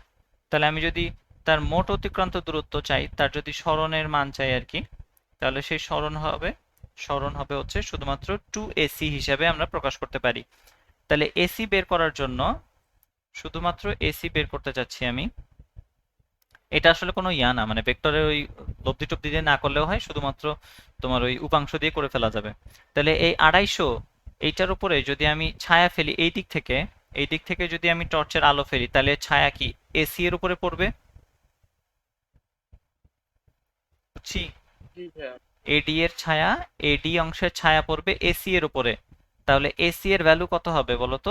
250, এবং যত কোণে হেলে আছে কত, 30 ডিগ্রি কোণে, তাহলে 30। তার মানে এসি এর ভ্যালু হবে হচ্ছে 250 cos 30 ডিগ্রি। তাহলে এটা হবে হচ্ছে 2 গুণ 250 cos 30 এর ভ্যালু কত? √3/2। এই থিটা মানে কি বলে, সাইন কসের এই ভ্যালুগুলো কিন্তু একদম ছোটস্থ থাকা লাগবে, নাহলে বিপদে পড়বা। আমাদের যে ম্যাথগুলো আমরা করি এগুলো করতে একটার ক্ষেত্রে আসলে ক্যালকুলেটর লাগে না। কিলোমিটার্স, এবং হচ্ছে তার দিক কোন দিকে বলতো? সাউথের দিকে, তাই না? তার সরণ ভেক্টরের মান আমরা এইভাবে প্রকাশ করলাম। এইটা চিহ্নিত করার পরে আমরা এইভাবে এটাকে আলাদা করে জুম ইন করে বড় করে নিয়ে আসছি। তারপর এখান থেকে 2ac সমান দেখাই দিলাম আসলে আপনার এইটা ডাবল হবে। তাহলে এইটার ভ্যালু বের করলাম আমি হচ্ছে উপাংশের সূত্র দিয়ে 250 cos 30 দিয়ে, তারপর মান বসাই দিয়ে ভ্যালু পেয়ে গেছি। বুঝতে পারছি? এটা মনে থাকবে? জি। এখন হচ্ছে আমরা দেখব যে আপেক্ষিক বেগ সম্পর্কে একটু হালকা ধারণা নিয়ে নিতে হবে। আপেক্ষিক বেগ বা রিলেটিভ মোশন, রিলেটিভ ভেলোসিটি যাই বলো, রিলেটিভ মোশন। তাহলে রিলেটিভ মোশন বের করতে যাচ্ছি। এখন খুব সহজ উদাহরণ, এটাকে হচ্ছে বেশি মানে আমরা এটার ম্যাথগুলো হচ্ছে নেক্সট দিনই করব। আমরা হচ্ছে এটার বেসিক আইডিয়া সম্পর্কে একটু একটা ধারণা নিয়ে নিই, হ্যাঁ, যে রিলেটিভ মোশনটা কাজ করে কিভাবে। যদিও তোমাদের ফিজিক্সের থিওরি অফ রিলেটিভিটির ভিতরেই আছে, কিন্তু তারপরও আর একটু আলাদাভাবে যদি চিন্তা করতে চাই, ধরো এটা একটা ট্রেন, সেই ট্রেনের ভিতরে তুমি আর তোমার বন্ধু এখানে বসে আছো, তুমি এখানে বসে আছো, তোমার বন্ধু এখানে বসে আছে। আচ্ছা, তো তোমাদের হাতে হচ্ছে তোমার হাতে একটা বল ছিল, তুমি তো সেই বলটা একবার তোমার বন্ধুকে মারতেছো, ছুঁড়ে মারতেছো এই বলটা, আবার তোমার বন্ধু সেই বলটা তোমার দিকে ছুঁড়ে মারতেছে, ঠিক আছে? তুমি যেই বেগে বলটাকে ছুঁড়ে মারতেছো সেই বেগটা হচ্ছে 5 মিটার/সেকেন্ড। তোমার বন্ধু তোমাকে যেই বেগে বলটাকে ছুঁড়ে মারতেছে সেটা হচ্ছে 5 মিটার/সেকেন্ড, ঠিক আছে? দুইজনই 5 মিটার/সেকেন্ড বেগে একজন আরেকজনকে বল ছোড়াছুড়ি খেলতেছে এর ভিতরে, ভালো কথা। আর এইখানে যে ট্রেনের ভিতরে তোমরা ছিলা, সেই ট্রেনটা চলতেছে হচ্ছে 200 মিটার/সেকেন্ড বেগে। তুমি আমাকে বুদ্ধি করে বলো তো, তুমি যখন তোমার বন্ধুকে বলটা ছুঁড়ে মারো, তুমি বলটাকে কত ভেলোসিটিতে তোমার বন্ধুর কাছে যাইতে দেখো? হ্যাঁ 5 মিটার/সেকেন্ড বেগেই। আচ্ছা, আর তোমার বন্ধু যখন দেখে তখন সে কত দেখে? তোমার বন্ধু কত দেখতেছে তোমাকে যখন সে বল ছুঁড়ে মারতেছে? তখন ভাইয়া 205। মানে তুমি মারতেছো 5-এ, কিন্তু তোমার বন্ধু দেখতেছে হচ্ছে 205-এ, সেটা বলতেছো? আচ্ছা, যাই হোক, বাকিদের কি মতামত?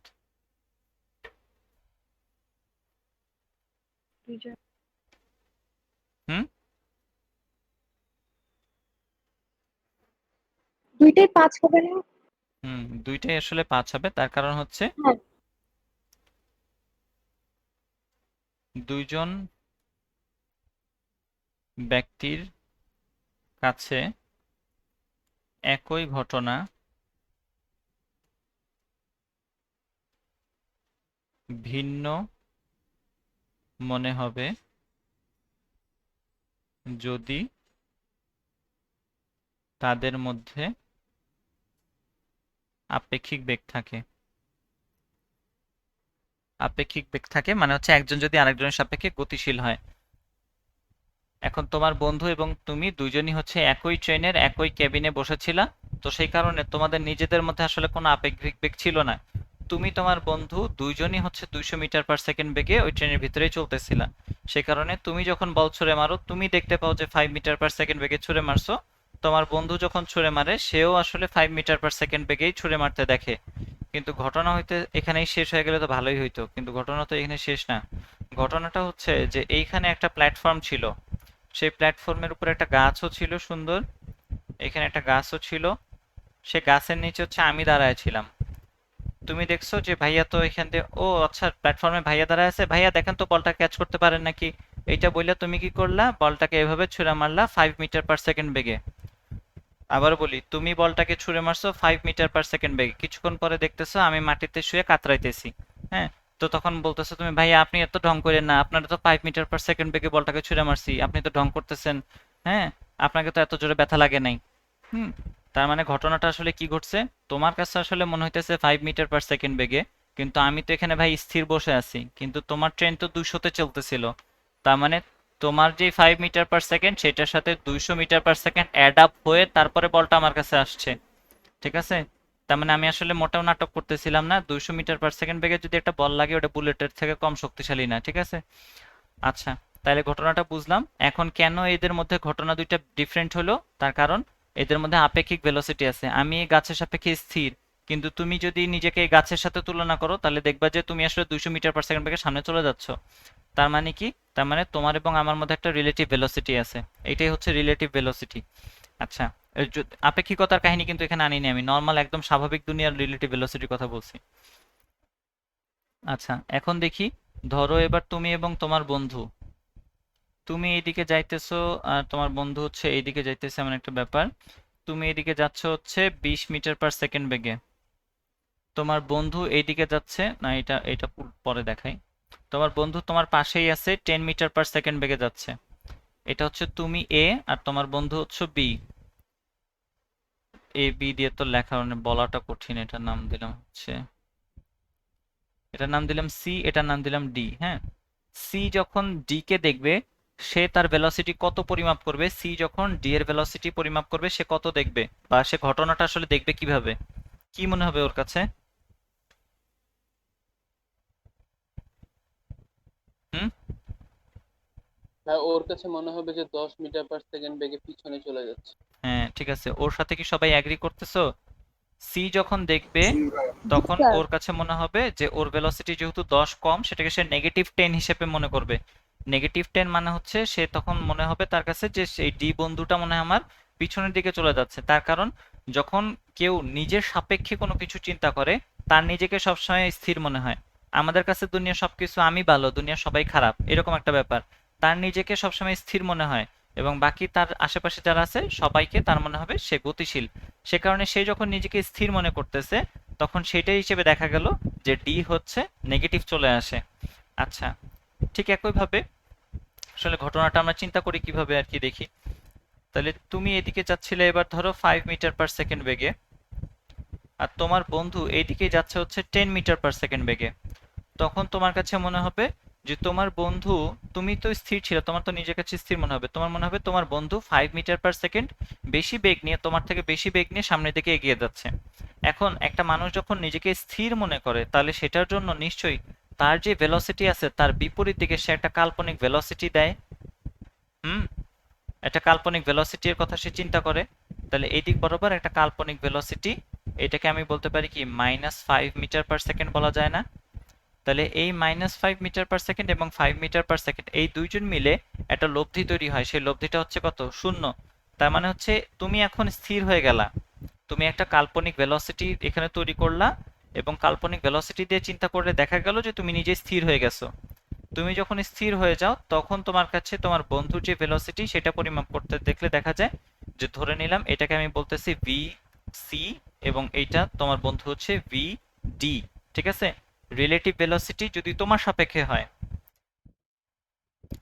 তোমার সাপেক্ষে যদি সি এর সাপেক্ষে ডি এর ভেলোসিটি এরকম, সি এর সাপেক্ষে ডি এর ভেলোসিটি যদি আমি মাপতে চাই, সি এর সাপেক্ষে ডি এর ভেলোসিটি, এটা দেখতে হবে এরকম যে প্রথমত কি করছে, ডি ভিডি ডি এর মতোই থাকবে, মানে ডি ডি এর মতোই চলতে থাকবে। কিন্তু তুমি একটা পরিবর্তন নিজের মধ্যে করে ফেলছো, তার কারণ তুমি নিজেকে স্থির ভাবতে যায়, তুমি নিজের ভালো বানাইতে যায় পিছনের দিকে একটা 5 মিটার পার সেকেন্ড অ্যাড করছো। তাহলে তোমার এখন নিজের যে 5 মিটার পার সেকেন্ড ছিল সেটা নাই। এই 5 মিটার পার সেকেন্ড এখন বিপরীত দিকে কাজ করতেছে। তাহলে ভিসি কি মাইনাস ভিসি হয়ে যাবে না? হুম, জি। এইটা হচ্ছে পজিটিভ ভিসি আর এটা হচ্ছে নেগেটিভ ভিসি। এখন এর ভিতরে প্লাস নেগেটিভ ভিসি কাজ করবে, অর্থাৎ যার সাপেক্ষে বের করতেছি তাকে হচ্ছে মেইন ভেক্টরটা থেকে বিয়োগ দিয়ে দিব। বুঝতে পারলাম? যার সাপেক্ষে বের করতেছি তাকে মেইন ঘটনাটা থেকে বিয়োগ দিয়ে মানে মেইন ঘটনাটা সেখান থেকে বিয়োগ দিয়ে দিতে হবে। এটা শুধুমাত্র এটা স্কেলারের ক্ষেত্রে না, এটা ভেক্টরের মতোও কাজ করে। কিভাবে কাজ করে এটা আমরা হচ্ছে নেক্সট দিন দেখতে পাবো। আমাদের হচ্ছে আপেক্ষিক বেগের মেলাগুলোই ম্যাথ আছে মোটামুটি। আর হচ্ছে তোমাদের কি নদী নৌকার ম্যাথ করানোর দরকার আছে? এটা একটু বলো তো। আচ্ছা, করাই দিবনি যদি আমাদের মানে 3 নাম্বার ক্লাস পর্যন্ত লেকচার যায়, তাহলে আমি নদী নৌকার ম্যাথ করাই দিব। যাই হোক, তো যেটা বলতেছিলাম, তো দেখবা হচ্ছে আপেক্ষিক বেগের সম্পর্কে যেটা জানলাম, যার সাপেক্ষে আমি বেগ বের করতেছি তাকে বিয়োগ করে দিতে হবে, মূল ঘটনাটা থেকে তাকে বিয়োগ করে দিলে পাওয়া যাবে। কিরকম?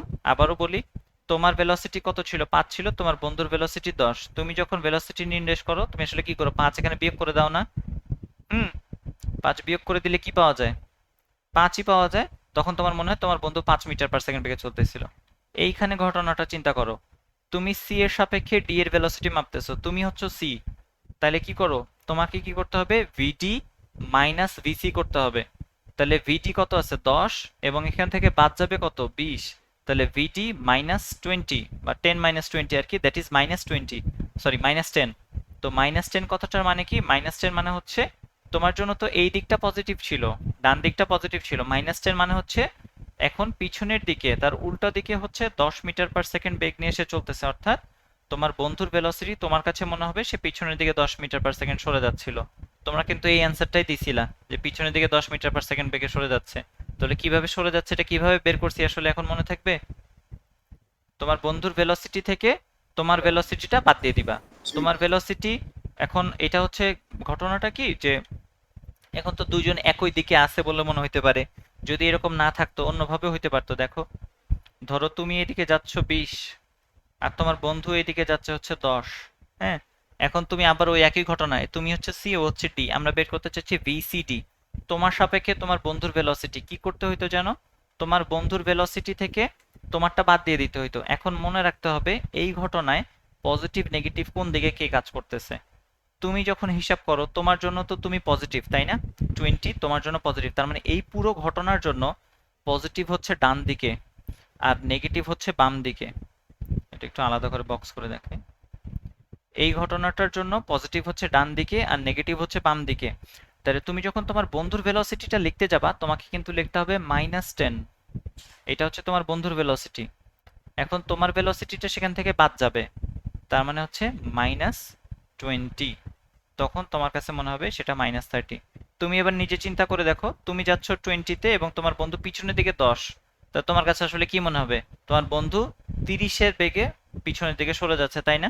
এইটাই আমরা হচ্ছে বের করলাম এখন, যে নেগেটিভের দিকে 30 মিটার পার সেকেন্ড বেগে, অর্থাৎ হচ্ছে বাম দিকে 30 মিটার পার সেকেন্ড। বুঝতে পারছি? জি ভাইয়া। সবাই বুঝছি? জি ভাইয়া, বুঝতে পারছি। আচ্ছা, আরো পড়বা? পড়াইলে পড়বো। আচ্ছা, আর একটু পড়ো তাইলে। আমরা এটার একটা ম্যাথ করার চেষ্টা করি, ছোট একটা ম্যাথ করব। সেটা হচ্ছে একটা কি ছিল, 12 মিটার পার সেকেন্ড এবং হচ্ছে 20 মিটার পার সেকেন্ড বেগে দুইটা কণা চলতেছিল, একই বিন্দু থেকে তারা হচ্ছে যাত্রা শুরু করছে। আচ্ছা, আর হচ্ছে বলা হয়েছে তারা হচ্ছে 120 ডিগ্রি কোণ উৎপন্ন করে, মানে 120 ডিগ্রি কোণ উৎপন্ন করে তারা যাত্রা শুরু করছে 4 সেকেন্ড পরে তাদের মধ্যবর্তী দূরত্ব। এটা হচ্ছে বিভিন্নভাবে করা যায়। সব থেকে সহজ উপায় যেটা সেটা হচ্ছে যদি তুমি তোমার ছোটবেলার জ্ঞানগুলা কাজে লাগাইতে পারো, ওর থেকে ভালো কিছু আসলে হয় না।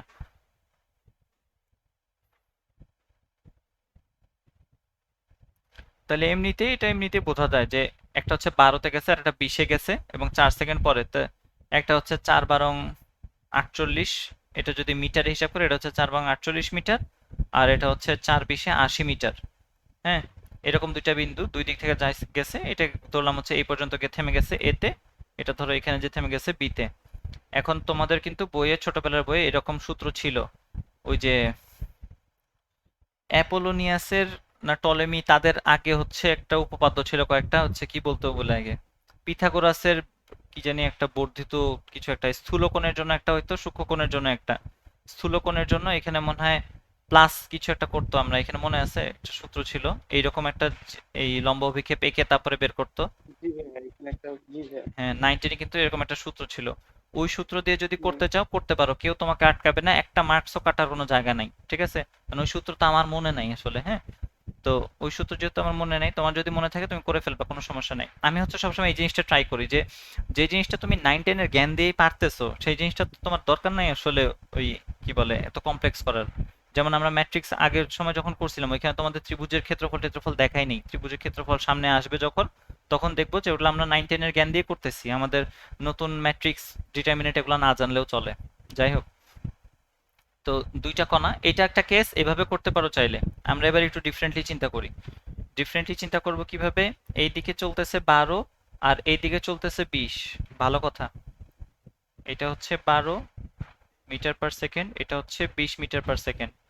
এই ঘটনার ক্ষেত্রে যেহেতু বলছে যে 4 সেকেন্ড পরে তাদের মধ্যবর্তী দূরত্ব, তাদের এমনিতে ভেলোসিটি দেওয়া ছিল কিন্তু মধ্যবর্তী দূরত্ব এটা কি আসলে দুইজনের ক্ষেত্রে আলাদা আলাদা সে কাউন্ট করবে? বি যদি সে এ এর দূরত্ব কাউন্ট করে, সে যেটা মাপবে এ যেই দূরত্বটা কাউন্ট করে সেটাও কিন্তু একই মাপবে, তাই না? এটা তো বুঝি দূরত্বটা আসলে ডিফারেন্ট হওয়ার কথা না, হবেও না আসলে ডিফারেন্ট, কিন্তু তাদের ভেলোসিটির ভিতরে যদি আমি ক্যালকুলেশন নেই তখন সেখানে অন্য রকমের ঘটনা ঘটতে পারে। আমি যে কোনো একটা ভেলোসিটিকে স্থির ধরে সেটা সাপেক্ষে ক্যালকুলেশনটা করতে পারি চাইলে।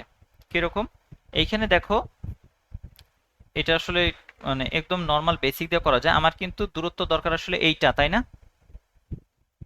কিন্তু আমি যদি এই দুজনকেই শুধুমাত্র নেই, মানে হচ্ছে এই ভেক্টরটা এবং এই ভেক্টরটাকে নেই, তাহলে কিন্তু আমি এই রেজাল্টটা পাই না। এই যে সামান্তরিকের এই এই কর্ণটা পাই না, আমি কিন্তু উল্টা কর্ণটা পাই আর কি। এই কর্ণটা পাওয়া যাইতে পারে। আমরা কিন্তু এইটা পাইতে শিখছি। আমরা কিন্তু লাল কর্ণটা পাবো যদি আমরা কি নেই, 12, 20 এবং 120 যদি এটা নেই, তাহলে কিন্তু আমি লাল কর্ণটা পাবো। কিন্তু আমার আসলে কত দরকার?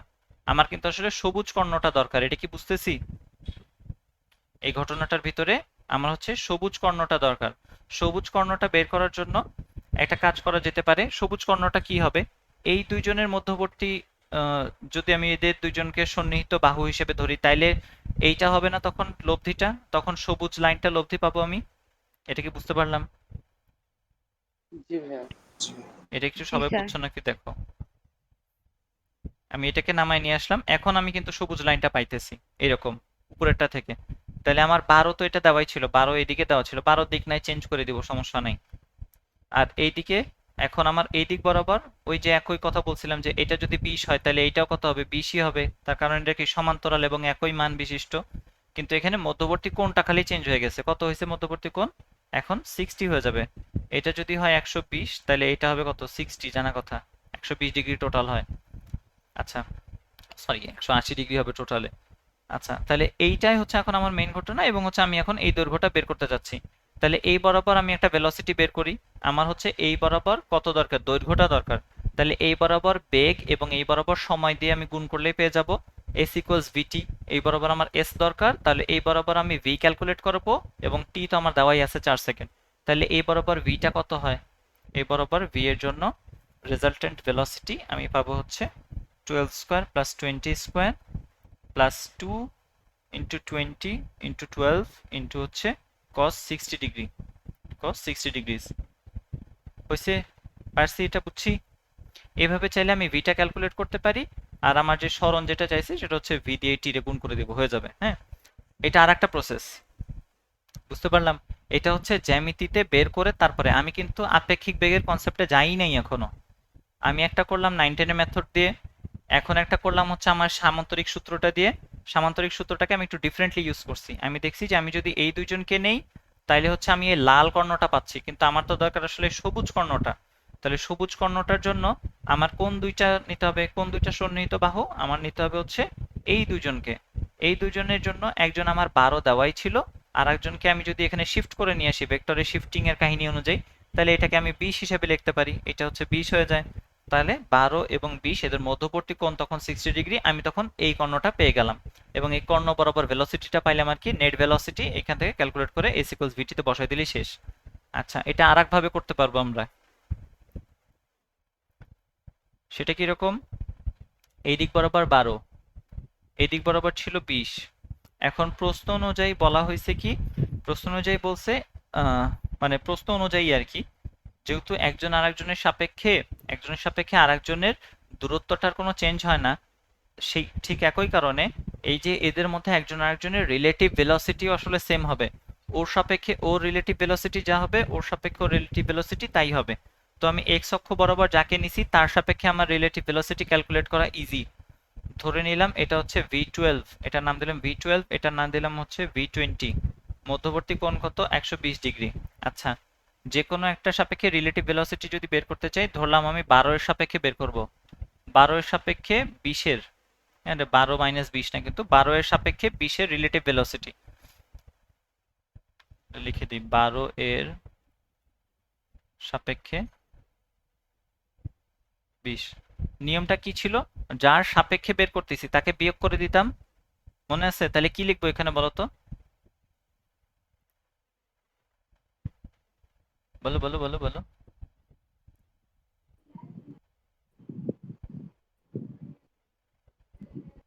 ভি মাইনাস হ্যাঁ, 20 মাইনাস 12 লাগবে। হ্যাঁ, 20 minus 12, good. v20 minus v12। আচ্ছা, এখন v12 জিনিসটা তো আমি চিনি না, যেহেতু এটা একটা ভেক্টর ফর্মে আছে সবাই, তাহলে এদেরকে এখন আমি মানে ভেক্টরের মাইনাসের জন্য তো আমার কোনো সূত্র নাই। আমরা এখানে একদম শুরুতে রেজাল্ট্যান্ট ভেক্টর যখন বের করছিলাম, কই গেল আমাদের রেজাল্ট্যান্ট ভেক্টর? রেজাল্ট্যান্ট ভেক্টর যখন বের করছিলাম তখন এইটার জন্য আমি কিন্তু এই সূত্রটা এস্টাবলিশ করছিলাম, কিন্তু তখন মাঝখানে একটা প্লাস চিহ্ন ছিল, মাঝখানে মাইনাস চিহ্নের জন্য কিন্তু আসলে কোনো সূত্র নাই। তাহলে মাইনাস চিহ্নের জন্য যদি সূত্র না থাকে আমরা অন্যভাবে চিন্তা করতে পারি। কিরকম? মাইনাস চিহ্ন আমরা জোর করে বানায় নিব, মানে প্লাস চিহ্নটা জোর করে বানায় নিব। তাহলে হবে v20 plus minus of v12, অর্থাৎ এখন আমাকে মাইনাস v12 এর সাথে এটাকে যোগ করে দিলে হবে। এখন v12 এই দিকে হচ্ছে পজিটিভ, তাহলে v12 এর নেগেটিভ অংশটা কোন দিকে? উল্টা দিকে। তার মানে হচ্ছে এই দিকে হচ্ছে v12 এর নেগেটিভ অংশ, এটাকে আমরা বলতে পারি মাইনাস v12। তাহলে এখন আমার কোন দুইজনের মধ্যে লব্ধি নির্ণয় করতেছি? এই ভেক্টরটা এবং এই ভেক্টরটা। বুঝতে পারলাম? যোগফল যে লব্ধিটা নির্ণয় করতেছি সেটা হচ্ছে এই ভেক্টর এবং এই ভেক্টরের মধ্যে। তাহলে এই দুইজনকে নিয়ে এবার কাজ করো। দেখো v20, এখন এটার মান কত? শুধু মান নিয়ে কাজ হয়, তাই না? এমনিতে কিন্তু ভ্যালু নিয়ে কাজ হয় না, শুধু মান নিয়ে যদি কাজ করতে যাই। এটার মান 20, এটার মান কত? এটার মান কিন্তু 12, এটা কিন্তু -12 না, তার কারণ ওর কিন্তু দিকের মধ্যেই আমি মাইনাস চিহ্নটা ইনক্লুড করে দিছি, ও কিন্তু ভ্যালু -12 না। এবং এর মধ্যবর্তী কোণ কত? এখানে 60। দেখো আসলে শেষ পর্যন্ত আমি কি এই জিনিসটাকে আবার বের করলাম না? এই দুইটা কিন্তু একই কথা। চিনছি? জি ভাইয়া, জি ভাইয়া। দিন শেষে জি। আমি পাইলাম হচ্ছে যে মানে কি জানি বললাম এটার, এটা হচ্ছে সেই 20 ইউনিট আর এটা হচ্ছে -12 ইউনিট যেটা ছিল আর কি। তাহলে এটা নিয়ে ক্যালকুলেশন করলে 20 স্কোয়ার আসবে, 12 স্কোয়ার আসবে, plus 2 into 20 into 12 cos 60 degree, তখন মধ্যবর্তী কোণ। দুইটা আসলে একই কথা, এভাবে করলেও যা হয় এভাবে করলেও একই জিনিসই হয়। তার মানে আমরা দেখতে পাইলাম আসলে আমরা একই ম্যাথ চাইলে তিনটা ডিফারেন্ট নিয়মেও সলভ করতে পারি। আমার যখন যেটা সুবিধা মনে হয়, আমি যেভাবে বুঝলে আমার জন্য ভালো সেভাবে। ঠিক আছে? যদি আমি 9-10 এর কনসেপ্টে করি, তোমার এটা না বুঝলেও চলবে, কোনো সমস্যা নেই। যদি আমি এভাবে সামান্তরিক সূত্র দিয়ে করতে পারি, তাইলে তোমার এগুলা না বুঝলেও হবে, কোনো সমস্যা নেই। কিন্তু ঘটনাটা হচ্ছে সামান্তরিক সূত্র আর এটা আসলে সেম, এটাকে হচ্ছে তোমার গ্রাফিক্যালি আমি হচ্ছে জিওমেট্রি দিয়ে সলভ করতেছি, আর এটা হচ্ছে তোমার সূত্রের মাধ্যমে হচ্ছে ট্রাই করতেছি সলভ করার। সূত্র থেকে আমি হচ্ছে প্লাস মাইনাস বানায় বানায় সলভ করতেছি। আর এইটা ছিল আমাদের জন্য শুধুমাত্র গ্রাফ দিয়ে সলভ, সরি জিওমেট্রি দিয়ে সলভ করা। একই কথা, দুইটা আসলে সেমই জিনিস। আমরা সামনে এটা নিয়ে হচ্ছে আরেকটা ম্যাথ দেখবো নাকি দেখি। এটা এখন করাইলে হুদাই মাথার মধ্যে ঢুকবে না, একটু রেস্ট নাও জিনিসপত্রগুলা, এগুলা যা যা পড়াইছি আজকে এগুলো একটু মাথার ভিতরে ঢুকাও, হ্যাঁ? আর মনে রেখো, আমি বলে রাখি যে ম্যাথ আমি হচ্ছে কিছু চ্যাপ্টার আছে যেগুলো বইয়ের গুলা করাবো, আর যেগুলো হচ্ছে তোমরা বইয়ের গুলা ইজি, যেগুলো বইয়ের গুলা তোমরা নিজেরাই পারবা, সেগুলো আমি বইয়ের গুলা করাই দিব না। ঠিক আছে? সেগুলো তোমরা বইয়ের সমাধান সেগুলো দেখে নিজেরাই করতে পারবা। যে চ্যাপ্টারগুলো ইজি ওগুলাকে ফার্দার একটু কঠিন লেভেলে নিয়ে যা করাবো, যেমন এই জিনিস তোমার এইচএসসি তে কোনোদিনও দিবে না, হ্যাঁ? কিংবা এর পরের ম্যাথটাও তোমার এইচএসসি তে দেওয়ার খুব সম্ভাবনা খুব কম, কিন্তু এগুলো ইম্পর্টেন্ট, এগুলো এই চ্যাপ্টার শেখার জন্য গুরুত্বপূর্ণ। বুঝতে পারছি? জি ঠিক আছে? ভাইয়া, বুঝতে পারছি। আচ্ছা, জি ভাই। তো আই থিংক আমরা ক্লাস এখানেই শেষ করতে পারি। এতক্ষণ সাথে থাকার জন্য ধন্যবাদ, আর তোমরা সবাই লিভ নিতে পারো। Thank you everyone.